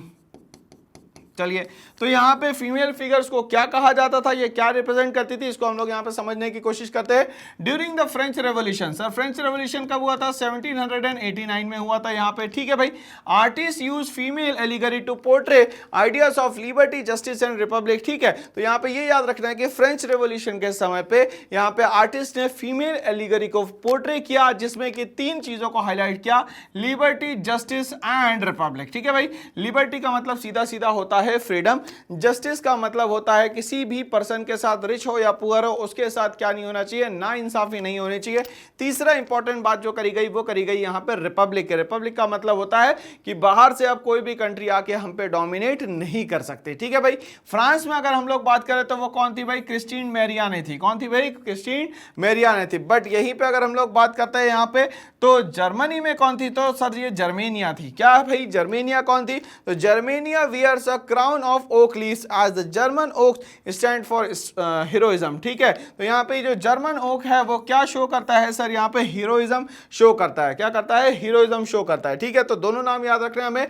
फ्रांस में क्रिस्टीन मैरियाने रहेगी और जर्मनी में कौन रहेगी, तो जर्मेनिया रहेगी। ये दोनों ही फीमेल फिगर है और ये कहीं ना कहीं नेशन को रिप्रेजेंट करती है, कंट्री को रिप्रेजेंट करती है। Okay, in French she was Christine Marianne. तो याद रखना है हम लोगों को यहाँ पे, फ्रांस में क्रिस्टीन मैरियाने और जर्मनी में जो है वो जर्मेनिया। और वो क्या वियर करती थी, तो सर क्राउन में ओक लीव्स यहाँ पे वो पहनती थी। और ये क्या शो करता है सर, ये हीरोइज्म को शो करता है। क्या शो करता है सर, यहाँ पे हीरोइज्म को यहाँ पे शो करता है। तो इस तरीके से हम लोग को समझ में आया कि विजुअलाइजिंग द नेशन, नेशन को हम लोग किस तरीके से यहाँ पे देखते हैं। चलिए, अब हम लोग यहाँ पे बात करते हैं पूरी तरीके से, जब यहाँ पे यूनिफिकेशन ऑफ जर्मनी पे हम लोग यहाँ पे एंट्री करते हैं, तो जर्मनी का तो हम लोग को पूरा सिस्टम समझ में आ ही गया था सर कि जो जर्मनी था उसमें किस तरीके से हम लोगों ने यूनिफिकेशन किया था। चलिए आगे हम लोग बढ़ते हैं। अब बढ़ते हैं हम लोग यूनिफिकेशन ऑफ ब्रिटेन की तरफ। तो राइज ऑफ नेशनलिज्म यूरोप में तीन यूनिफिकेशन की बात करी गई है। पहला हो गया जर्मनी का, दूसरा हो गया यहाँ पे इटली का, और तीसरा जो हो गया वो ये हो गया यहाँ पे ब्रिटेन का। चलो इसको हम लोग समझने की कोशिश करते हैं भाई। तो ये बोलता है before 18th century it was not a nation state. तो 18th सेंचुरी के पहले पहले की अगर हम लोग बात करें तो ब्रिटेन जो था ये एक नेशन था ही नहीं। ठीक है भाई, Constant growth in power helped English nations to extend their control over other nations and the island। धीरे धीरे करके उसके पास जब पैसा आने लग गया तब उसने अपनी ग्रोथ और अपनी डेवलपमेंट का सोचा और दूसरे नेशंस और आइलैंड पे कंट्रोल करने का सोचना शुरू कर दिया। किसने भाई, कहीं ना कहीं ब्रिटेन ने। मगर 18th सेंचुरी के पहले ये कहानी कहीं से कहीं तक के नहीं थी। England entrenches as a nation, the power of the monarchy was taken over by the English parliament. अब यहाँ पे जो पावर थी वो इंग्लिश पार्लियामेंट के द्वारा ले ली गई, किसकी भैया, मोनार्की की। तो ये लगभग बात होगी भैया यहाँ पे 1688 की। किसकी बात है भैया, 1688 की। तो इंग्लैंड का जो पावर मोनार्की के पास था, मोनार्क के पास जो पावर था वो पावर किसके पास जा चुका है भैया, इंग्लिश पार्लियामेंट के पास जा चुका है। आगे क्या होता है, एन एक्ट ऑफ यूनियन। अब एक्ट ऑफ यूनियन कब आता है सर, 1707 में आता है। Was formed between England and Scotland. किसके बीच में होता है एक्ट ऑफ यूनियन, तो इंग्लैंड और स्कॉटलैंड के बीच में होता है। ठीक है, by the United kingdom of great Britain. अब क्या बन जाते हैं, United kingdom of great Britain यहां पे बन जाता है। ठीक है, तो ये याद रखना है कि इंग्लैंड और स्कॉटलैंड के बीच में एक्ट ऑफ यूनियन होता है, जिसके बाद ये United kingdom of great Britain बन जाते हैं। Scotland and the Ireland were dominated by the England in all aspect. धीरे धीरे करके स्कॉटलैंड और आयरलैंड पे पूरी तरीके से डोमिनेशन कर लेता है इंग्लैंड। कौन कर लेता है भैया, इंग्लैंड। तो यहाँ पे दो ईयर याद रखने हैं, एक तो 1688 जब यहाँ पे ये इंग्लिश पार्लियामेंट ने कहीं ना कहीं पावर छीन ली थी, और 1707 जब यहाँ पे एक्ट ऑफ यूनियन लागू हुआ और इसमें इंग्लैंड और स्कॉटलैंड मिल जाते हैं। मतलब इंग्लैंड स्कॉटलैंड को अपने में मिला लेता है और ये बन जाता है United kingdom of great Britain. इसके बाद क्या होता है दोस्तों, समझते हैं। यहां पे बोलता है British nation was formed which included various symbols. अब ब्रिटिश नेशन बन गया तो उसने अलग अलग तरीके से अपने सिंबल बनाए, जिसमें सबसे पहला बना भैया उनका फ्लैग, फिर बनता है इनका नेशनल एंथम, और उसके बाद बनता है इंग्लिश को उनकी ऑफिशियल लैंग्वेज माना जाता है। After the field of the revolution led by the Wolff tone. अब यहाँ पे एक और नाम याद रखना है, वोल्फ टोन का नाम याद रखना है, ठीक है। कहीं ना कहीं इसने स्ट्रगल किया कि कहीं ना कहीं ये सारी चीजें मिल ना जाए, ठीक है। मतलब ये जो बंदा था वो कहाँ का था, आयरलैंड का था। इसको हम लोग आयरिशमैन बोलते हैं। क्या बोलते हैं, Irishman. 1798 British took over Ireland forcibly. अब यहां पे जब वोल्फ टोन ने जो भी काम किया वो नहीं सक्सेसफुल हुआ, तो ये सारा जो सिस्टम था वो किसके हाथ में आ गया सर, यहां पे ग्रेट ब्रिटेन के हाथ में आ गया, और इस तरीके से कहीं ना कहीं यूनिफिकेशन हो जाता है पूरे के पूरे ब्रिटेन का। चलिए भाई, अब हम लोग आगे बढ़ते हैं, इसी के साथ हम लोग आते हैं नेशनलिज्म इन इंडिया की तरफ। तो हमारे देश के प्रति जो भी लॉयल्टी है, जो भी डिवोशन है, उसको हम लोग यहाँ पे कहते हैं नेशनलिज्म, ठीक है। तो नेशनलिज्म इन इंडिया में हम लोग को समझना पड़ेगा कि कहां से हमारे देश में इंडिपेंडेंस की लहर आती है। तो कहीं ना कहीं बड़े बड़े फ्रीडम फाइटर्स की अगर मैं बात करूं तो उसमें बड़े नाम में आता है विनायक दामोदर सावरकर, वीडी सावरकर की। आगे हम लोग बात करें तो सरदार वल्लभ भाई पटेल के, भगत सिंह के, राजगुरु के, सुखदेव की, चंद्रशेखर आजाद की हम लोग बात करते हैं तो ये सारे फ्रीडम फाइटर्स थे। महात्मा गांधी जी की बात करते हैं हम लोग तो ये सारे फ्रीडम फाइटर्स थे जिनने एट द एंड हमारे देश को आजाद किया। किससे आजाद किया सर, तो सारे देश पे कब्जा करने वाले एक ही थे, वो कौन थे, ब्रिटिशर्स थे। कौन थे भाई, ब्रिटिशर्स। और ब्रिटेन का भी हम लोगों ने यूनिफिकेशन समझा दोस्तों। चलिए तो स्टार्ट करते हैं नेशनलिज्म इन इंडिया को। It involves a strong identification of a group of individuals. तो ये नेशनलिज्म क्या शो करता है भैया, ग्रुप ऑफ इंडिविजुअल्स कि एक साथ यूनाइट होने के बाद जो ताकत बनती है वही कहीं ना कहीं नेशनलिज्म को शो करती है। With a political entity defined in the national term such as a nation. तो नेशन है क्या, तो यहाँ पे ग्रुप ऑफ इंडिविजुअल जब एक साथ यूनाइट हो जाते हैं उसी को हम लोग क्या बोलते हैं, कहीं ना कहीं बोलते हैं सर यहाँ पे nation. Modern nationalism in Europe was associated with the formation of the nation state. But यहाँ पे अगर हम लोग यूरोप की बात करते हैं तो यहाँ पे कहीं ना कहीं मॉडर्न स्टेट्स की बात करी गई, मॉडर्न नेशन स्टेट्स की यहाँ पे बात करी गई। In India as in many other colonies the growth of nationalism is connected to the anti colonial movement. यहाँ पे ग्रोथ ऑफ नेशनलिज्म का मतलब सीधा सीधा है कि हमें कॉलोनियल सिस्टम को नहीं मानना है, ये कहीं ना कहीं स्टार्ट होता है नेशनलिज्म के कॉन्सेप्ट से। Movement under the leadership of Mahatma Gandhi. But nationalism का जो मेन पूरा का पूरा लीडरशिप वाली क्वालिटी है वो किसके हाथ में दे दी गई है, महात्मा गांधी, मोहनदास करमचंद गांधी जी के हाथ में दे दी गई है। चलिए हम लोग स्टार्ट करते हैं द फर्स्ट वर्ल्ड वॉर, खिलाफत and the non cooperation movement, ठीक है भाई। चलिए तो कहीं ना कहीं हम लोग फर्स्ट वर्ल्ड वॉर की बात करें तो फर्स्ट वर्ल्ड वॉर स्टार्ट होता है 1914 में और ये कहीं ना कहीं खत्म हो जाता है 1918 में। 1917 में यूएसए जो है वो एंट्री मारता है यहाँ पे, और ये जो मुद्दा था वो सिर्फ और सिर्फ क्या था सर, यहाँ पे बाल्कन्स था। बट कभी कभी क्वेश्चन ये पूछ लिया जाता है कि सर फर्स्ट वर्ल्ड वॉर में कितनी कंट्री थी, तो हम लोग को ये याद रखना पड़ेगा सर, यहाँ पे घाट याद रखना पड़ेगा। घाट कैसे याद करेंगे सर हम लोग यहाँ पे, तो जी का मतलब होता है यहाँ पे जर्मनी।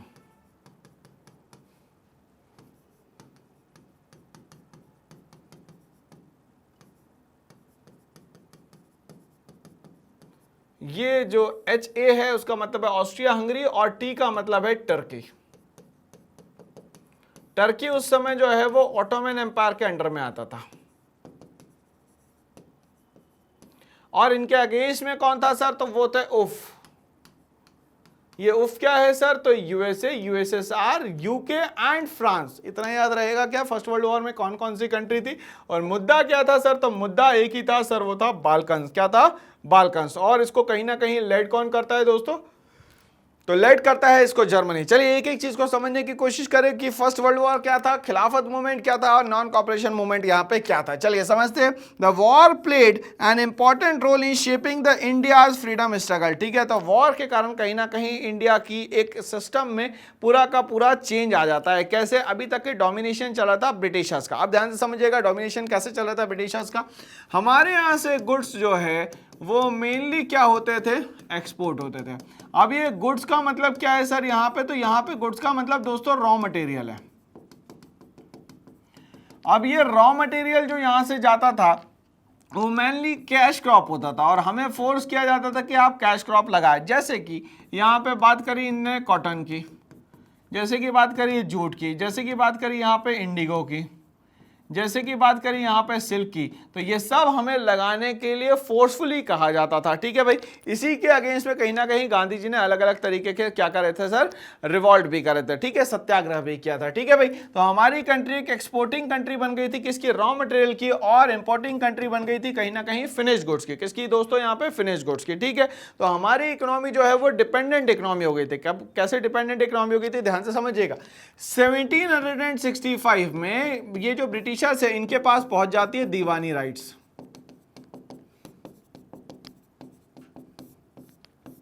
ठीक है, कैसे, बैटल ऑफ बक्सर में जैसे ही यहाँ पे शाह आलम सेकंड, सुजादउद्दौला और यहाँ पे ये जो हार जाते हैं ना, इसके बाद से पूरा कॉन्सेप्ट चेंज हो जाता है। 1765 के बाद पूरा जो है दारोमदार किसके हाथ में चला जाता है, ब्रिटिशर्स के हाथ में चला जाता है। क्यों, क्योंकि कलकत्ता भी यहाँ से चला जाता है इनके हाथ में। ठीक है भाई, चलिए, तो यहाँ तक की कहानी समझ में आ गई। तो यहाँ पे वॉर जो है वो बहुत इंपॉर्टेंट रोल प्ले करता है, आप ध्यान से समझिएगा।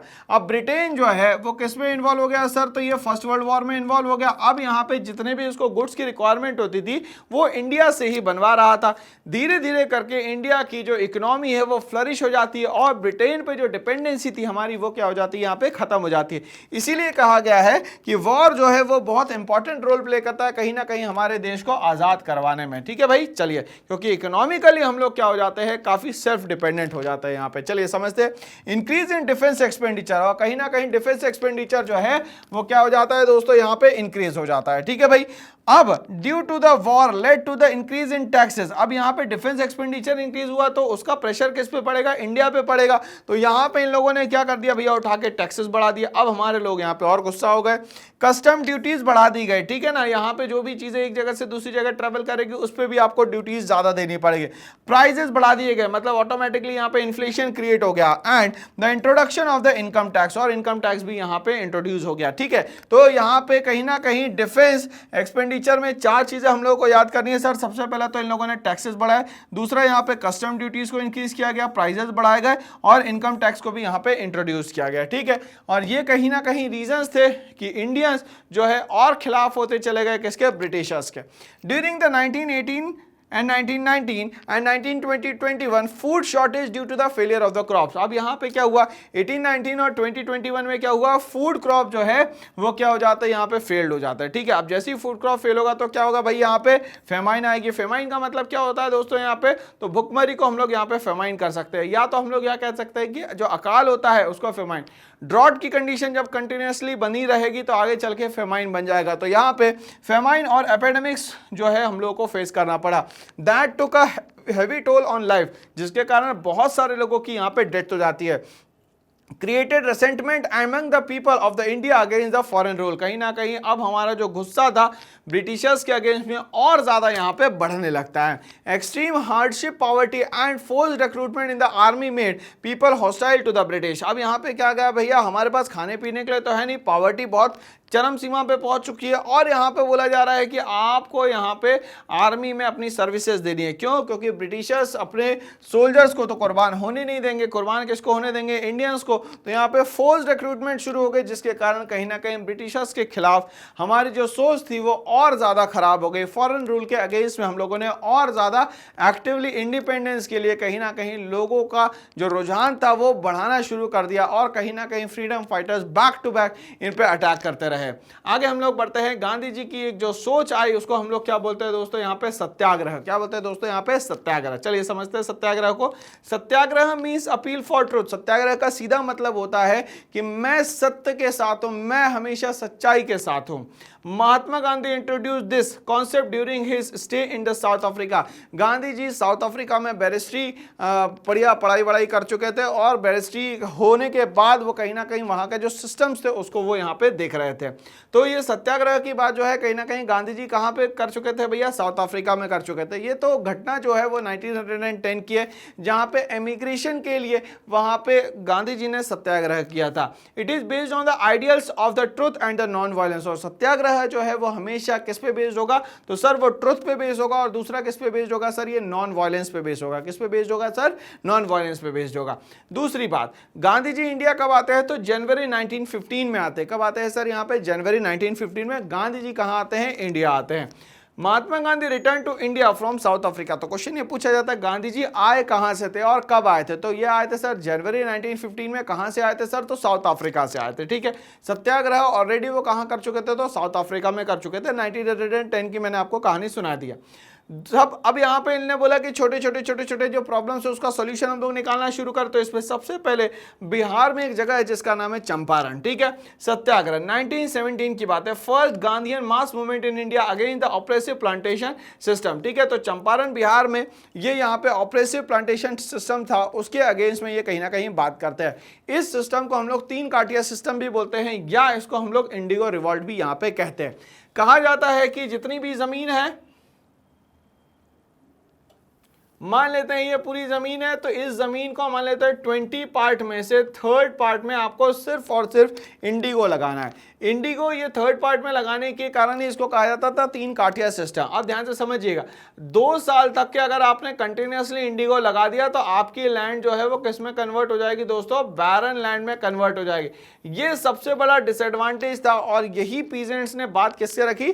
गांधी जी से। और गांधी जी ने जो सत्याग्रह करा उसका नाम था चंपारण सत्याग्रह, या तो हम लोग बोल सकते हैं उसको इंडिगो रिवॉल्ट। क्या बोल सकते हैं दोस्तों यहाँ पे? Indigo revolt. तो ये मास मूवमेंट किया गया किसके लिए? कहीं ना कहीं प्लांटेशन वर्कर के लिए। आगे गांधी जी को यहाँ पे सक्सेस मिलती है, गांधी जी नेक्स्ट मूवमेंट की तरफ बढ़ते हैं। नेक्स्ट मूवमेंट जो था वो था खेड़ा सत्याग्रह, जो कि 1917 में किया गया। Gandhi ji led the movement of Kheda district of Gujarat demanding relaxation of the revenue tax. अब भाई खेती प्रॉपरली हो नहीं रही है तो टैक्स कहां से दे दे? तो ये टैक्स को बचाने के लिए कहीं ना कहीं टैक्स के जो परेशानियां किसानों पे आने वाली है, लोगों पे आने वाली है, उसको बचाने के लिए खेड़ा गुजरात में गांधी जी ने क्या करा? रिवॉल्ट करा। Owing to the poverty experience by the farmer because of the outbreak of the plague. कहीं ना कहीं भुखमरी के कारण, कहीं ना कहीं एपिडेमिक्स आने के कारण इनके पास पैसा नहीं था और गांधी जी ने इनका सपोर्ट किया और कहीं ना कहीं खेड़ा सत्याग्रह भी जो है वो क्या हो जाता है? यहाँ पे सक्सेसफुल हो जाता है। अहमदाबाद मिल वर्कर की बात करते हैं हम लोग यहाँ पे। तो अहमदाबाद मिल स्ट्राइक जो होती है वो 1918 में होती है। Gandhi ji organize satyagraha against the cotton mill owner demanding an increase in the workers wages and the bonus. ठीक है, तो यहाँ पे जो कॉटन मिल वर्कर्स थे उनके लिए कहीं ना कहीं वेजेस बढ़ाने की बात करी गई थी और वेजेस के साथ साथ बोनस बढ़ाने की भी बात करी गई। तो ये कहाँ पे हुआ सर? यहाँ पे ये अहमदाबाद में हुआ। कहाँ पे हुआ? अहमदाबाद में। कब की बात है सर? ये 1918 की बात है। तो ये तीनों जो मास मूवमेंट है गांधी जी ने करे, पहला हो गया चंपारण, दूसरा हो गया यहाँ पे खेड़ा और तीसरा जो हो गया वो हो गया अहमदाबाद मिल वर्कर्स। ठीक है भाई, तो गांधी जी के ये तीनों सक्सेसफुल मास मूवमेंट रहे यहाँ पे और गांधी जी को समझ में आ गया कि भाई अब जो है देश में इंडिपेंडेंस लाने के लिए और तेजी से मुझे कुछ ना कुछ यहाँ पे करना पड़ेगा। बट होता क्या है, इसी बीच में यहाँ पे 1919 में रॉलेट एक्ट आ जाता है। रॉलेट एक्ट क्या था सर? तो इसको हम लोग बोलते हैं काला कानून। कैसे काला कानून है भैया? तो बिना अपील, बिना वकील, बिना दलील किसी को भी पकड़ लिया जाएगा, उसको पॉलिटिकल प्रिजनर मान के 2 सालों तक के जेल में रख दिया जाएगा। अब ये 2 साल तक के जेल में रखने के कारण दो जो पंजाब के लीडर थे जिनका नाम था डॉक्टर सतपाल और डॉक्टर सैफुद्दीन किचलू, इन दोनों को पकड़ा और अरेस्ट कर लिया गया। अब यहाँ पे इनको छुड़वाने के लिए प्रोटेस्ट किया गया। वो कहाँ करा गया? तो जलियांवाला बाग में किया गया। क्यों? क्योंकि उस समय पंजाब में एक ऐसी जगह थी अमृतसर के पास में जहां पे ये लोग इकट्ठा हो सकते थे, क्योंकि उस समय गैदरिंग के लिए बहुत सारी जगह नहीं हुआ करती थी। 13 अप्रैल को आधे लोग तो आए थे बैसाखी सेलिब्रेशन करने और आधे लोग आए थे यहाँ पे प्रोटेस्ट करने। किसके अगेंस्ट में सर? रॉलेट एक्ट के अगेंस्ट में। जनरल डायर ने 10 अप्रैल 1919 को ही यहाँ पे क्या लगा दी थी भैया? यहाँ पे जो हम लोग कहते हैं इजी लैंग्वेज में इमरजेंसी लगा दी थी और उसने कहा था गैदरिंग नहीं होनी चाहिए। जैसे ही 13 तारीख को ये लोग इकट्ठा होते हैं यहाँ पे अंधाधुंध फायरिंग हो जाती है और इस घटना को कहा जाता है जलियांवाला बाग मसाकर, या जलियांवाला बाग कांड। चलिए समझने की कोशिश करते हैं। The Rowlatt act of 1919 pass by the British government. किसने पास किया भैया? ब्रिटिश गवर्नमेंट ने इसको पास किया। The act give the government enormous power for repressing political activities. किसी भी तरीके की जो पॉलिटिकल एक्टिविटीज चल रही है उसको यहाँ पे खत्म किया जाए। And allowed detention of political prisoners for 2 years without any trial. 2 साल तक के जिनको पकड़ा जाएगा उनको यहाँ पे छोड़ा नहीं जाएगा। यही सबसे बड़ा कानून था किसका भैया? तो रॉलेट एक्ट का। 6 April 1919 Gandhi ji started a non violent civil disobedience movement for opposing the Rowlatt act. Gandhi ji ने यहाँ पे non violent civil disobedience movement start किया। किसके अगेंस्ट में? ब्रिटिशर्स के। और कौन से एक्ट के अगेंस्ट में सर? तो रॉलेट एक्ट के अगेंस्ट में। विद अ नेशन वाइड हड़ताल, और पूरे देश में हड़ताल यहाँ पे शुरू कर दी गई। कब कर दी गई? तो 6 अप्रैल 1919 को करी गई। शॉप्स वर क्लोज। अब ये हड़ताल में क्या हुआ भैया, तो शॉप्स को क्लोज किया गया। Rallies were organised and rail workshop workers went on strike. जितने भी रेलवे वर्कर थे वो लोग स्ट्राइक पे चले गए, जितने भी शॉप्स थे वो बंद करी गई और रैलीज अलग अलग तरीके से निकाली गई। Wide spread attack on the bank. अब बैंक किसके हाथ में था, तो ब्रिटिशर्स के हाथ में था, तो बैंकों पर अटैक किया गया।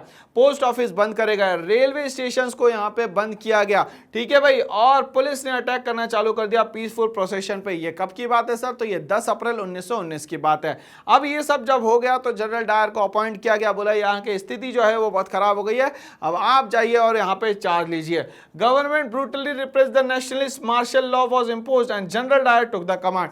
वहां पे लगा दिया गया मार्शल लॉ, जिसको मैं यहाँ पे इजी लैंग्वेज में इमरजेंसी बोल रहा हूं। जलियांवाला बाग मसाकरे 13 अप्रैल 1990, 13 अप्रैल 1919 को क्या हो जाता है, जलियांवाला बाग कांड हो जाता है यहाँ पे। अब इसमें होता क्या है, a number of people has assembled at Jallianwala Bagh in Amritsar for attending the annual Baisakhi fair. आधे लोग, मैंने आपसे कहा था कि एनुअल बैसाखी फेयर यहाँ पे सेलिब्रेट करने आते हैं, और आधे लोग क्या करने आए थे सर, तो रॉलेट एक्ट के अगेंस्ट में रिवॉल्ट करने आए थे यहाँ पे।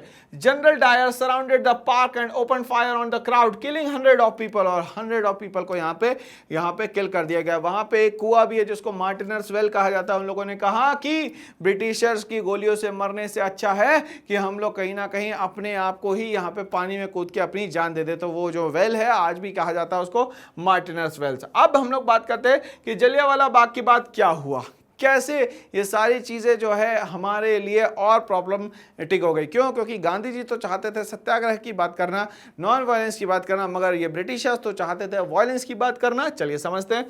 The British use brutal repression seeking to humiliate and terrorise people. अब कहीं ना कहीं डर बनाने के लिए इन लोगों ने ये सब किया। किनने, जनरल डायर ने। इंडियंस के जहन में डर पहुंच जाए इसलिए ये सारी चीजें करी।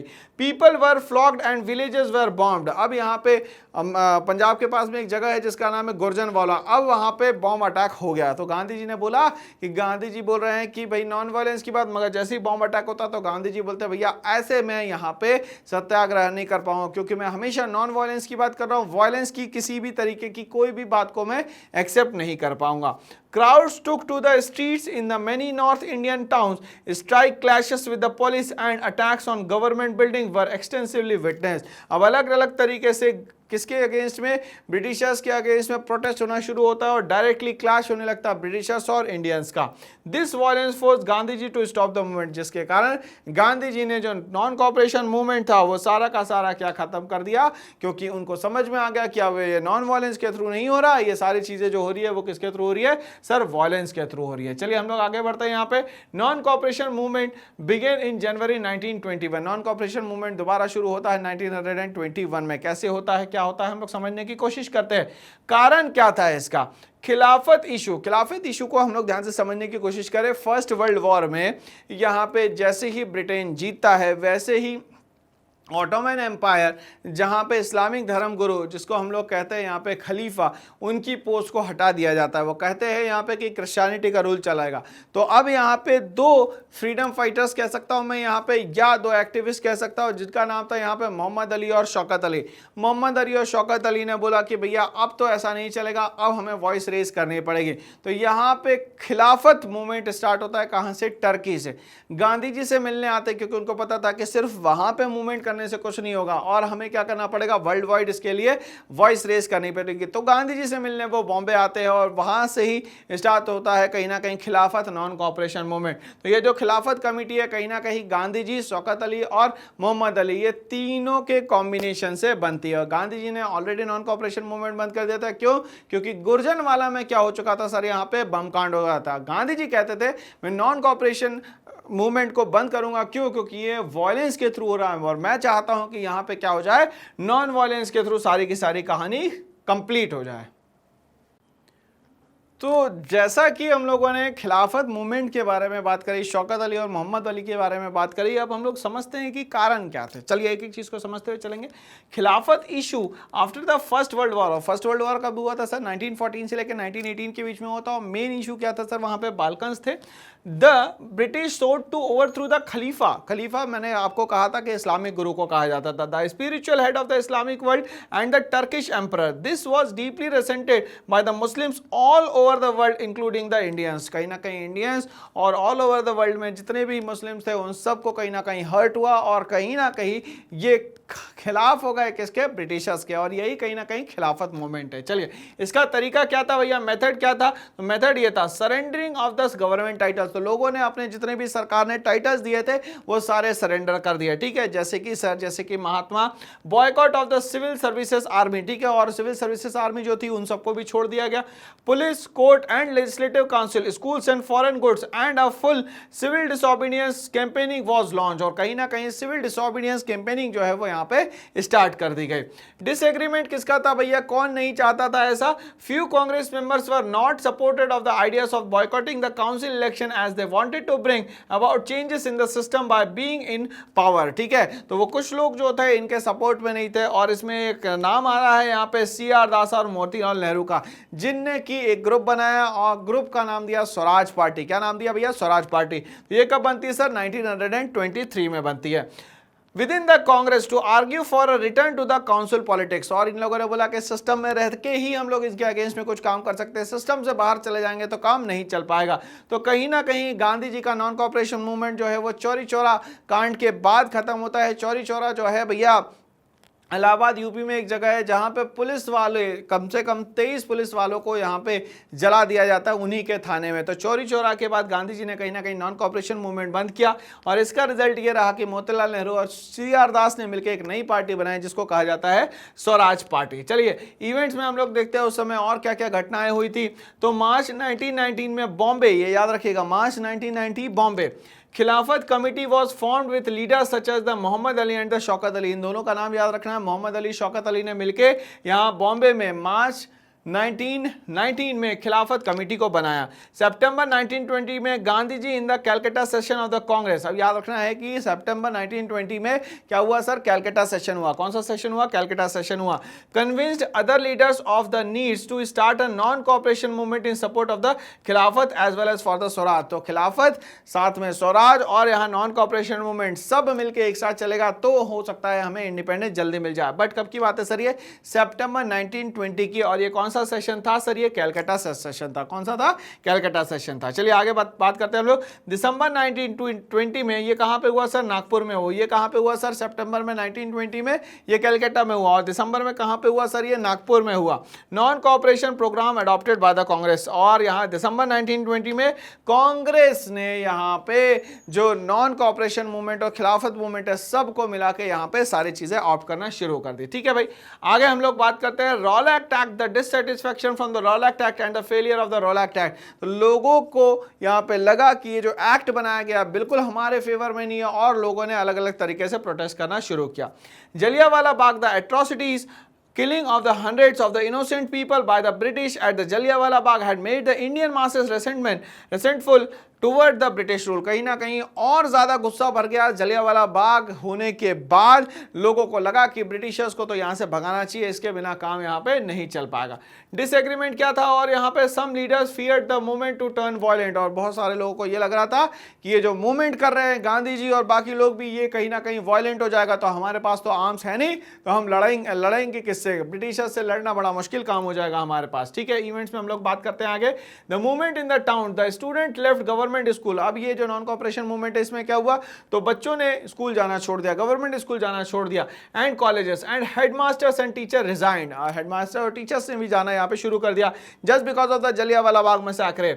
Lawyers gave up their legal practices and the council election were boycotted in most provinces except Madras. Madras को छोड़ के सब जगह पे यहाँ पे काउंसिल इलेक्शन करवाए जाते हैं। ये एग्जाम में क्वेश्चन पूछा गया है कि सब जगह पे यहाँ पे काउंसिल इलेक्शन करवाए गए, किसको छोड़ के, तो मद्रास को छोड़ के बाकी सब जगह कैंसिल हो गए, मद्रास में यहाँ काउंसिल इलेक्शन की बात यहाँ पे बिल्कुल करी गई। तो मद्रास का इन्वॉल्वमेंट था, बाकी सबका इन्वॉल्वमेंट नहीं था। आगे बढ़ते हैं, 1921 से लेकर 22 के बीच में क्या हुआ, the import of the foreign clothes dropped. अब वहां से बाहर से जितना भी यहाँ पे क्लोथ्स आते थे उन सबको क्या कर दिया गया भैया, बंद कर दिया गया कि कोई भी इंपोर्ट यहाँ पे नहीं होगा। Merchant and trader refuse to trade in foreign goods, और फॉरेन ट्रेड्स बंद कर दिए गए, फॉरेन गुड्स में ट्रेड टोटली बंद कर दिया गया। और finance foreign trade, production of Indian textile mills and handloom went up. इसके कारण बाहर से जब गुड्स आना बंद हो गया तो हमारे यहाँ की जो हैंडीक्राफ्ट थे, हमारे यहाँ की जो टेक्सटाइल थी, वो धीरे धीरे करके क्या होने होने लग गई, बढ़ने लग गई। Rebellion in the country side, अब हमारी कंट्री के अंदर कैसे इसका रेबेल किया गया। The peasant had to do begar and work without pay in the farm oppressive landlords, उन लोगों ने कहा कि हम लोग बेगार करेंगे यहाँ पे, और यहाँ पे work without pay in the farms of oppressive landlord, तो उन लोगों ने कहा कि हमें पैसा नहीं चाहिए, हम सिर्फ काम करेंगे यहाँ पे।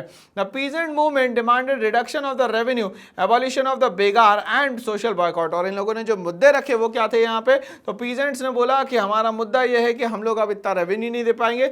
दूसरा यहाँ पे सोशल बॉयकॉट करा गया ऑपरेसिव लैंडलॉर्ड्स के खिलाफ, क्योंकि अलग अलग तरीके से कहीं ना कहीं पैसे तो देते थे मगर ये जमीनें भी हम लोगों से छीन लेते थे।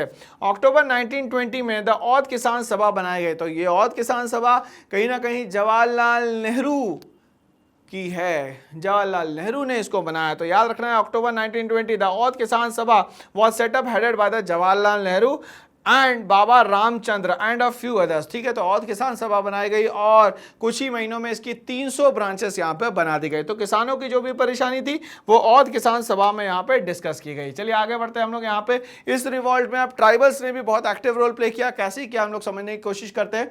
Revolt by the tribals, the government had closed large forest area, हमें पता है कि फॉरेस्ट 3 पार्ट्स में डिवाइड कर दिया गया था, रिजर्व, प्रोटेक्टेड और यहाँ पे एनक्लाज फॉरेस्ट में कन्वर्ट कर दिया गया था। Preventing people from entering the forest to graze their cattles और to collect fuel wood and the fruits, तो अब यहाँ पे लोगों को जब जाना बंद करवा दिया फॉरेस्ट में, और एग्रेशन आ गया किसके अगेंस्ट में, फॉरेन रूल के अगेंस्ट में, मतलब ब्रिटिशर्स के अगेंस्ट में। The rebel attack police station, अब यहाँ पे क्या हुआ, जो ट्राइबल्स थे उन लोगों ने अटैक करना शुरू कर दिया किस पे, पुलिस स्टेशन पे। Attempted to kill British official and carried on guerrilla warfare for achieving swaraj, तो स्वराज को अचीव करने के लिए गोरिल्ला वॉरफेयर यूज किया गया, मतलब जिसमें कोई सिस्टम नहीं होगा, लोगों पे सिर्फ अटैक किया जाएगा, किसी भी तरीके से उनको किल करना कहलाता है गोरिल्ला वॉरफेयर। तो ट्राइबल ने इस तरीके से प्रोटेस्ट किया क्योंकि उनको ही रिजर्व फॉरेस्ट और प्रोटेक्टेड फॉरेस्ट में जाने से मना कर दिया गया था। स्वराज इन द प्लांटेशन, अब ये जो प्लांटेशन वर्कर्स थे, मेनली हमारे प्लांटेशन वर्कर किस तरफ है, नॉर्थ ईस्ट में, ठीक है ना भाई। तो हम लोगों को इनलैंड माइग्रेशन एक्ट याद रखना है, वो कहां पे था सर, आसाम में था। 1859 ईयर याद रखिएगा आप लोग। चलिए, Swaraj in the plantation under the inland migration act of 1859, इसमें क्या होता था, अगर एक प्लांटेशन वर्कर पहुंच गया तो वहां पे वो बिना परमिशन के आ ही नहीं सकता, मगर जैसे ही गांधी जी का नॉन कॉपरेशन मूवमेंट आया, उनको लगा कि यार अब तो स्वराज मिलने वाला, सब कुछ होने वाला, उन लोगों ने वहां से मूवमेंट शुरू कर दिया। Under the inland emigration of 1859, the plantation worker were not allowed to leave the tea gardens। भैया इंलैंड एमिग्रेशन एक्ट में कहा गया था कि आप लोग टी गार्डन छोड़ के नहीं आ सकते। अब टी गार्डन मतलब टी कहाँ कहाँ होती है हमारे यहाँ, दार्जिलिंग, सिलीगुड़ी, जलपाईगुड़ी और वेस्ट बंगाल के पूरा एरिया, ठीक है, और हम लोग यहाँ पे आसाम के एरियाज ले सकते हैं यहाँ पे। ओके चलिए, तो tea garden without permission, thousand of worker डिफाइड authority, left the plantation and headed home. अब ये यहाँ पे प्लांटेशन वर्कर ने जगह छोड़ी और किस तरफ जाने लग गए, वो घरों की तरफ जाने लग गए। They believe that Gandhi Raj was coming and everyone would given land their own villages. अब यहाँ पे इनको लगा गांधी राज आने वाला है और उनको अपनी जगह पे ही जमीनें मिलने वाली, मगर ऐसा कुछ नहीं हुआ।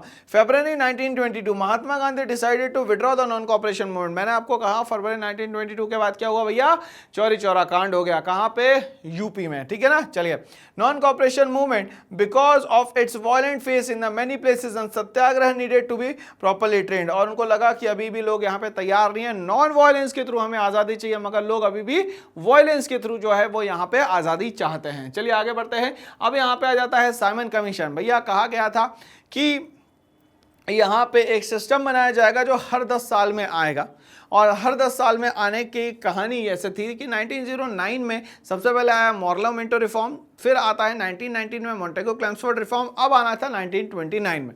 बट 1929 की जगह ये जल्दी आ जाता है, 1927-28 में आ जाता है, और ये जब आता है तो इसमें एक भी इंडियन को नहीं रखा जाता है, और ये ब्रिटिशर्स सारे के सारे रहते हैं। उस समय पे टोरी गवर्नमेंट यहाँ पे रूल करती थी। तो साइमन जैसे ही इंडिया आए तो उनका जो यहाँ पे स्वागत किया गया वो करा गया ब्लैक फ्लैग से, और कहा गया गो बैक साइमन। ठीक है भाई, चलिए समझते हैं इसको।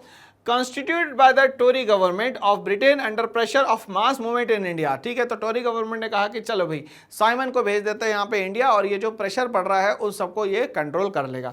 Sir John Simon was the chairman of the commission, did not have any Indian member, all British. ठीक है, तो ये सबसे बड़ा ड्रॉबैक था कि इसमें एक भी इंडियन नहीं था, सारे के सारे लोग क्या थे, ब्रिटिशर्स थे।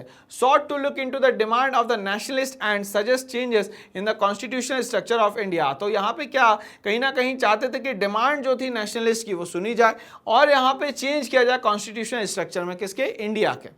अराइव्ड इन इंडिया इन 1928 और साइमन कब आता हमारे यहाँ इंडिया में 1928 में। Congress and the Muslim league along with the other parties received the commission with black flag and slogan go back Simon. तो हम लोगों ने इसका वेलकम किया। कैसे किया सर? Go back Simon. मगर इस झड़प में हमारे यहाँ के एक बहुत एमिनेंट लीडर जिनका नाम था लाला लाजपत राय, उनकी मृत्यु हो जाती है। अक्टूबर 1929 the commission recommended a dominion status. अब 1929 में ये कमीशन जो है अपनी बात रखता है, बोलता है कि हम इंडिया को एक डोमिनियन स्टेटस देना चाहते हैं for Indians in coming future and round table conference. और इसके लिए मुद्दा चल रखा गया है, उसके लिए बात करने के लिए बैठना पड़ेगा, जिसके लिए बनाई गई राउंड टेबल कॉन्फ्रेंस। तो राउंड टेबल कॉन्फ्रेंस हुई 1930 में, 1931 में और 1932 में। 1931 में गांधी जी गए। गांधी जी किसके पास गए? इरविन के पास। गांधी जी ने अपने 11 पॉइंट प्रोग्राम रखे, मगर वो 11 पॉइंट प्रोग्राम पास नहीं हो पाए, तो गांधी जी वहां से वापस आ गए।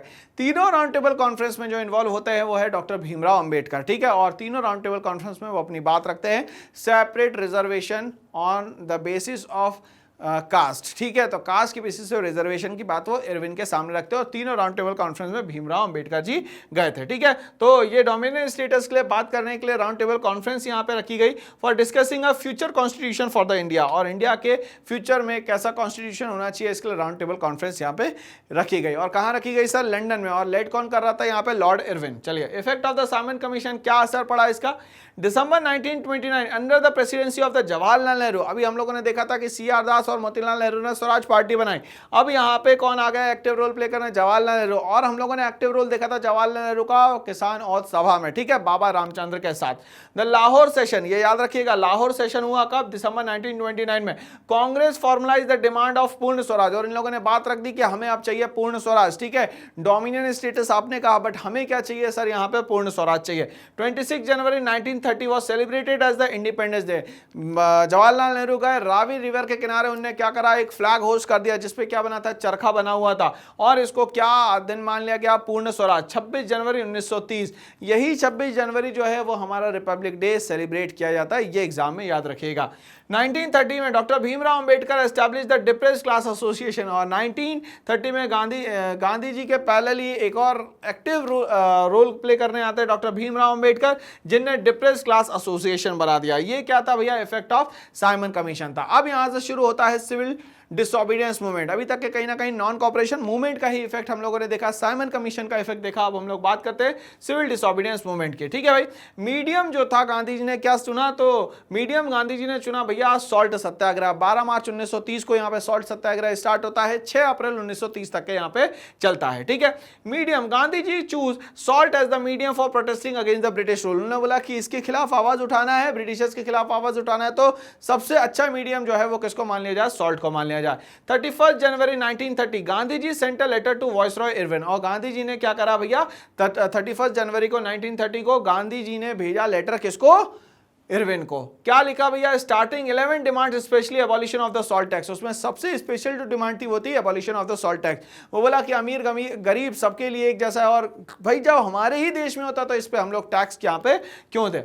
The government was asked to accept the demand by the 11 March. और गवर्नमेंट ने कहा कि भैया 11 मार्च तक के हमने जो 11 पॉइंट प्रोग्राम भेजा है, 11 डिमांड्स रखी है, उन सबको यहाँ पे मान लिया जाए और हमें बता दिया जाए। बट अगर ऐसा नहीं होगा तो मैं यहाँ पे करूंगा सिविल डिसोबीडियंस मूवमेंट, ठीक है। अब यहाँ पे सॉल्ट मार्च स्टार्ट हो जाता है। Mark the beginning of the civil disobedience movement. 12 मार्च 1930 को सॉल्ट मार्च यहां पे स्टार्ट हो जाता है। Spread soon the movement spread to the entire nation. धीरे धीरे करके एंटायर नेशन में ये सॉल्ट सत्याग्रह जो है वो फैलता है और सिविल डिसोबीडियंस मूवमेंट भी फैलना शुरू हो जाता है। गवर्नमेंट रिस्पांस क्या था? अप्रैल 1930 अब्दुल गफ्फार खान वाज अरेस्टेड। और अब्दुल गफ्फार खान को यहां पे अरेस्ट कर लिया जाता है, ठीक है भाई, याद रखिएगा। 1930 में अब्दुल गफ्फार खान को अरेस्ट कर लिया जाता है।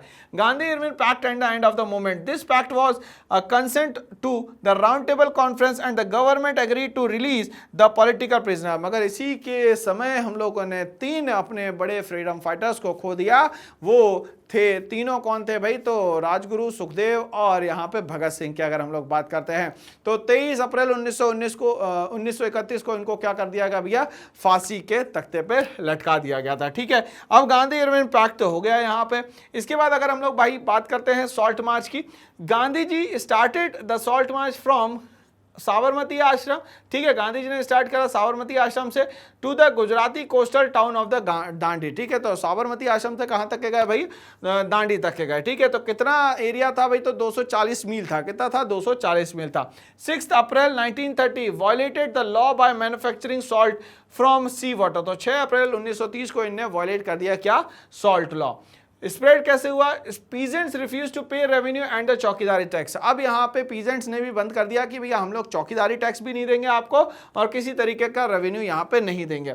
Violated forest law by going into the reserve forest, मैंने कहा था कि फॉरेस्ट 3 पार्ट में डिवाइड है, रिजर्व, प्रोटेक्टेड और यहाँ पे अनक्लास फॉरेस्ट। रिजर्व फॉरेस्ट में यहाँ पे ट्राइबल्स ने, फॉरेस्ट पीपल ने जाना शुरू कर दिया और यहाँ पे डायरेक्ट चैलेंज हो गया किसको, ब्रिटिशर्स को। Colonial laws were violating, salt was manufactured in the numerous places, अलग अलग जगह पे सभी लोगों ने सॉल्ट बनाना यहाँ पे शुरू कर दिया। मई 1930 गांधी जी वॉज अरेस्टेड, और गांधी जी को यहाँ पे सिविल डिसोबीडियंस मूवमेंट, सॉल्ट सत्याग्रह के कारण क्या कर लिया गया, अरेस्ट कर लिया गया।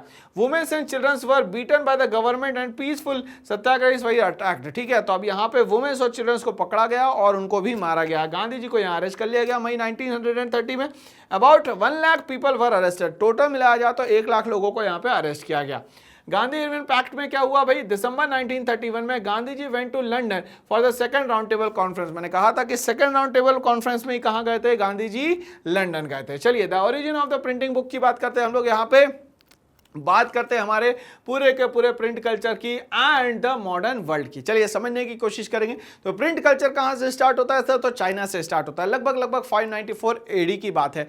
ये यहाँ पे अकॉर्डियन बुक सिस्टम होता है जिसमें फोल्डिंग सिस्टम हुआ करता था और बहुत हैवी बुक्स हुआ करती थी, एक जगह से दूसरी जगह यहाँ पे उसको मूव नहीं किया जा सकता था। सबसे इंपॉर्टेंट बात यह है कि सिविल सर्विसेज वहां पे आने के कारण कहीं ना कहीं प्रिंट कल्चर एक जगह से दूसरी जगह बहुत तेजी से बढ़ने लगता है। चलिए समझते हैं the origin of the printing books की। China, Japan and Korea developed the technology of earliest printing press, तो सबसे पहले चाइना की बात करेंगे, फिर कोरिया की बात करेंगे और जापान की बात करेंगे। यहीं से प्रिंटिंग प्रेस जो है वो स्टार्ट होता है। लगभग कब की बात है सर, 594 एडी की बात है onward. Books in China were printed by rubbing paper, तो बुक्स को यहां पे प्रिंट किया जाता था पेपर पे रब करके, कैसे, पेपर पे रब करके, ठीक है भाई, इसको हम लोग अकॉर्डियन बुक सिस्टम कहते थे। क्या कहते थे दोस्तों, अकॉर्डियन बुक सिस्टम कहते थे। China remained the highest producer of printed material by the printing vast number of text book for the civil services examination, ज्यादा से ज्यादा किताबें छापी जाती just because of the civil services examination. For recruiting its personnel, यहां पे जो officers को अपॉइंट करना था उसके लिए सिविल सर्विसेज एग्जामिनेशन चाइना में होता था, इसीलिए वहां पे कहीं ना कहीं प्रिंट कल्चर बहुत तेजी से इंक्रीज हो जाता है। Print was used everyday bye merchant and the academician, ठीक है, तो अब यहां पे प्रिंट का यूज सिर्फ सिविल सर्विसेज के एग्जामिनेशन की तैयारी के लिए नहीं, यहां पे मर्चेंट भी इसको यूज करते थे और एकेडमिक्स में भी इसका यूज होना शुरू हो जाता है। Shanghai became the hub of the new print, और शेंघाई जो शहर है वो यहां पे हब बन जाता है किसका, प्रिंट कल्चर का। Culture catering to the western style schools, ठीक है, कहीं ना कहीं अब वेस्टर्न स्टाइल स्कूल्स को भी यहां पे ऑप्ट किया गया। Scribes were hired to make copies of the books, अब स्क्राइब्स का मतलब क्या होता है सर, जो किसी एक बुक की कॉपी करके दूसरी बुक बनाए उसको क्या बोलते हैं हम लोग, यहाँ पे स्क्राइब्स बोलते हैं। बट यहाँ पे जिसकी अच्छी राइटिंग होती है उसको क्या कहा जाता है सर, तो कैलीग्राफिस्ट कहा जाता है। क्या कहा जाता है सर, यहाँ पे कैलीग्राफिस्ट कहा जाता है। चलिए print comes to the Europe, कैसे ये यूरोप पहुंचता है इसकी हम लोग बात करते हैं, चर्चा करते हैं। During the 11th century Chinese paper reach Europe through the silk route, और चाइनीज यहाँ पे चाइनीज जो पेपर है वो कैसे पहुंचता है, सिल्क रूट के थ्रू कहां पहुंच जाता है दोस्तों, यूरोप में पहुंच जाता है। मगर ये कब की बात है सर, तो ये बात है लगभग 11th सेंचुरी की, ठीक है। Knowledge of print was brought to Italy by Marco Polo in 1295 में मार्को पोलो जो कि इटालियन ट्रैवलर था वो पहुंचाता है अपने पूरे नॉलेज को यूरोप में। कब की बात है सर, 1295 की बात है।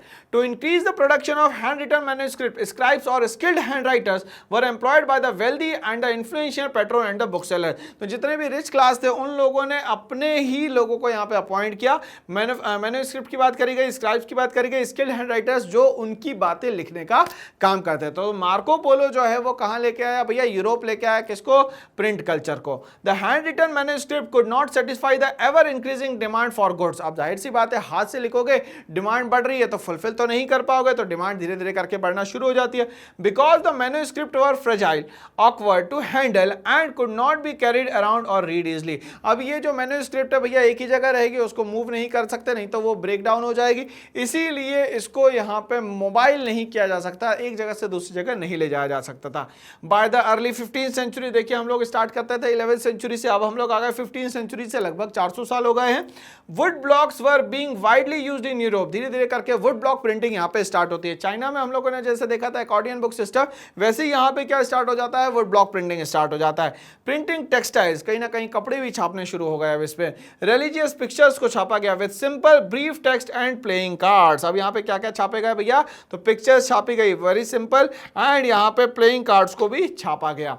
इन द 1430, अब यहाँ पे एकदम से बूम आ जाता है। अभी तक के हम लोगों ने एक बंदे का नाम याद किया जिसका नाम था भैया मार्को पोलो, अब हम लोग एक और बंदे को यहाँ इंट्रोड्यूस करते हैं जिसका नाम था यहाँ पे जोहन गुटेनबर्ग। ठीक है, in 1430 Gutenberg invented the printing press. Gutenberg ने क्या करा, इन्वेंट करी कौन सी, प्रिंटिंग प्रेस।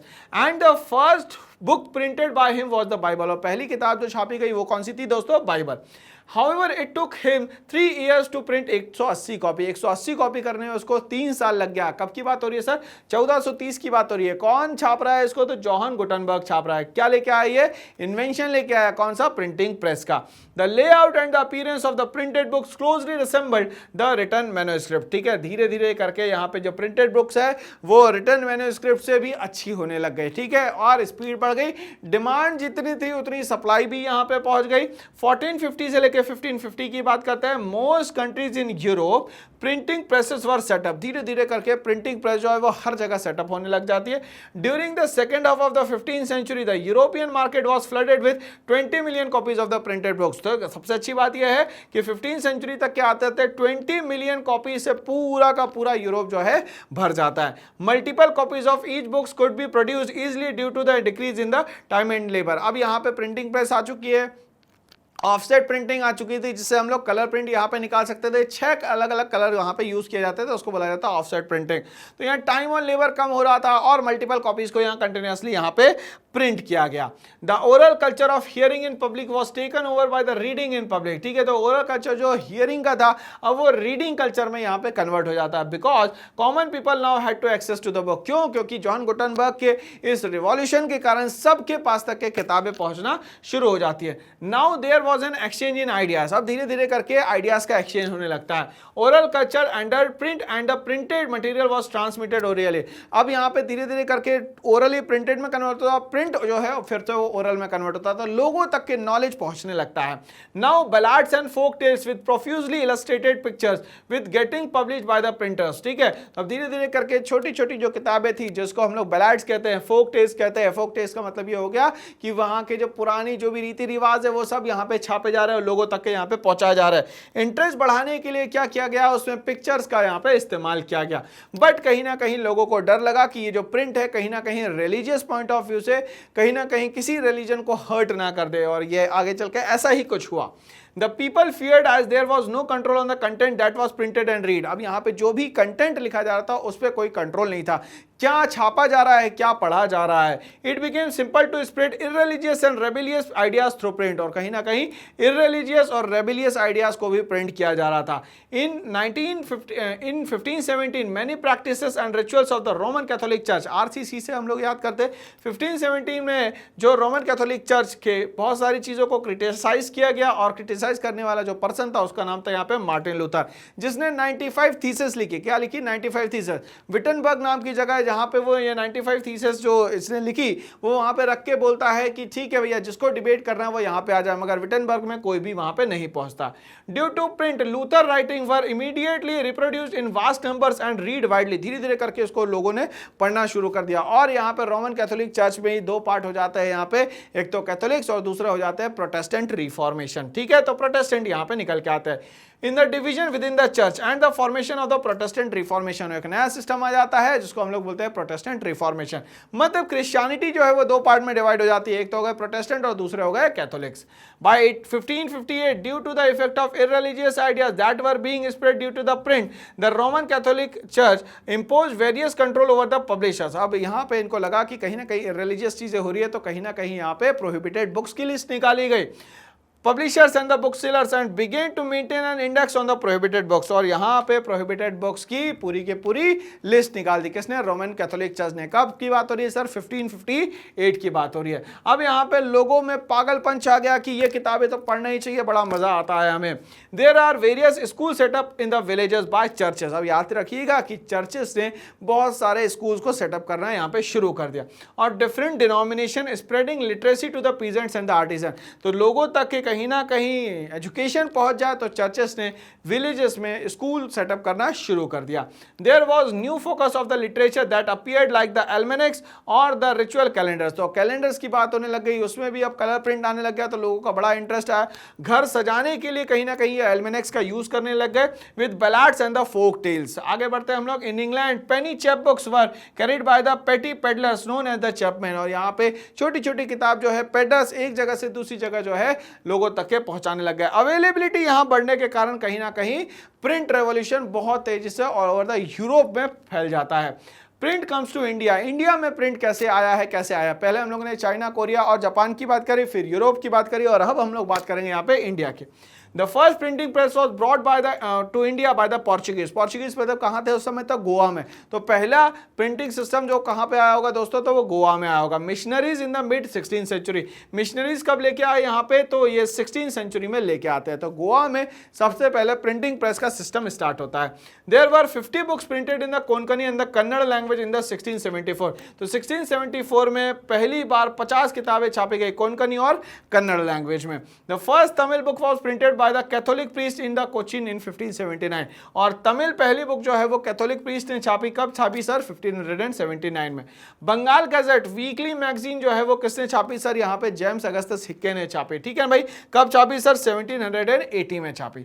अब यहाँ पे चेंजेस की अगर हम लोग बात करें तो फ्रेंच रेवोल्यूशन में ये सारे चेंजेस में क्या इंपैक्ट पड़ता है प्रिंट रेवोल्यूशन का?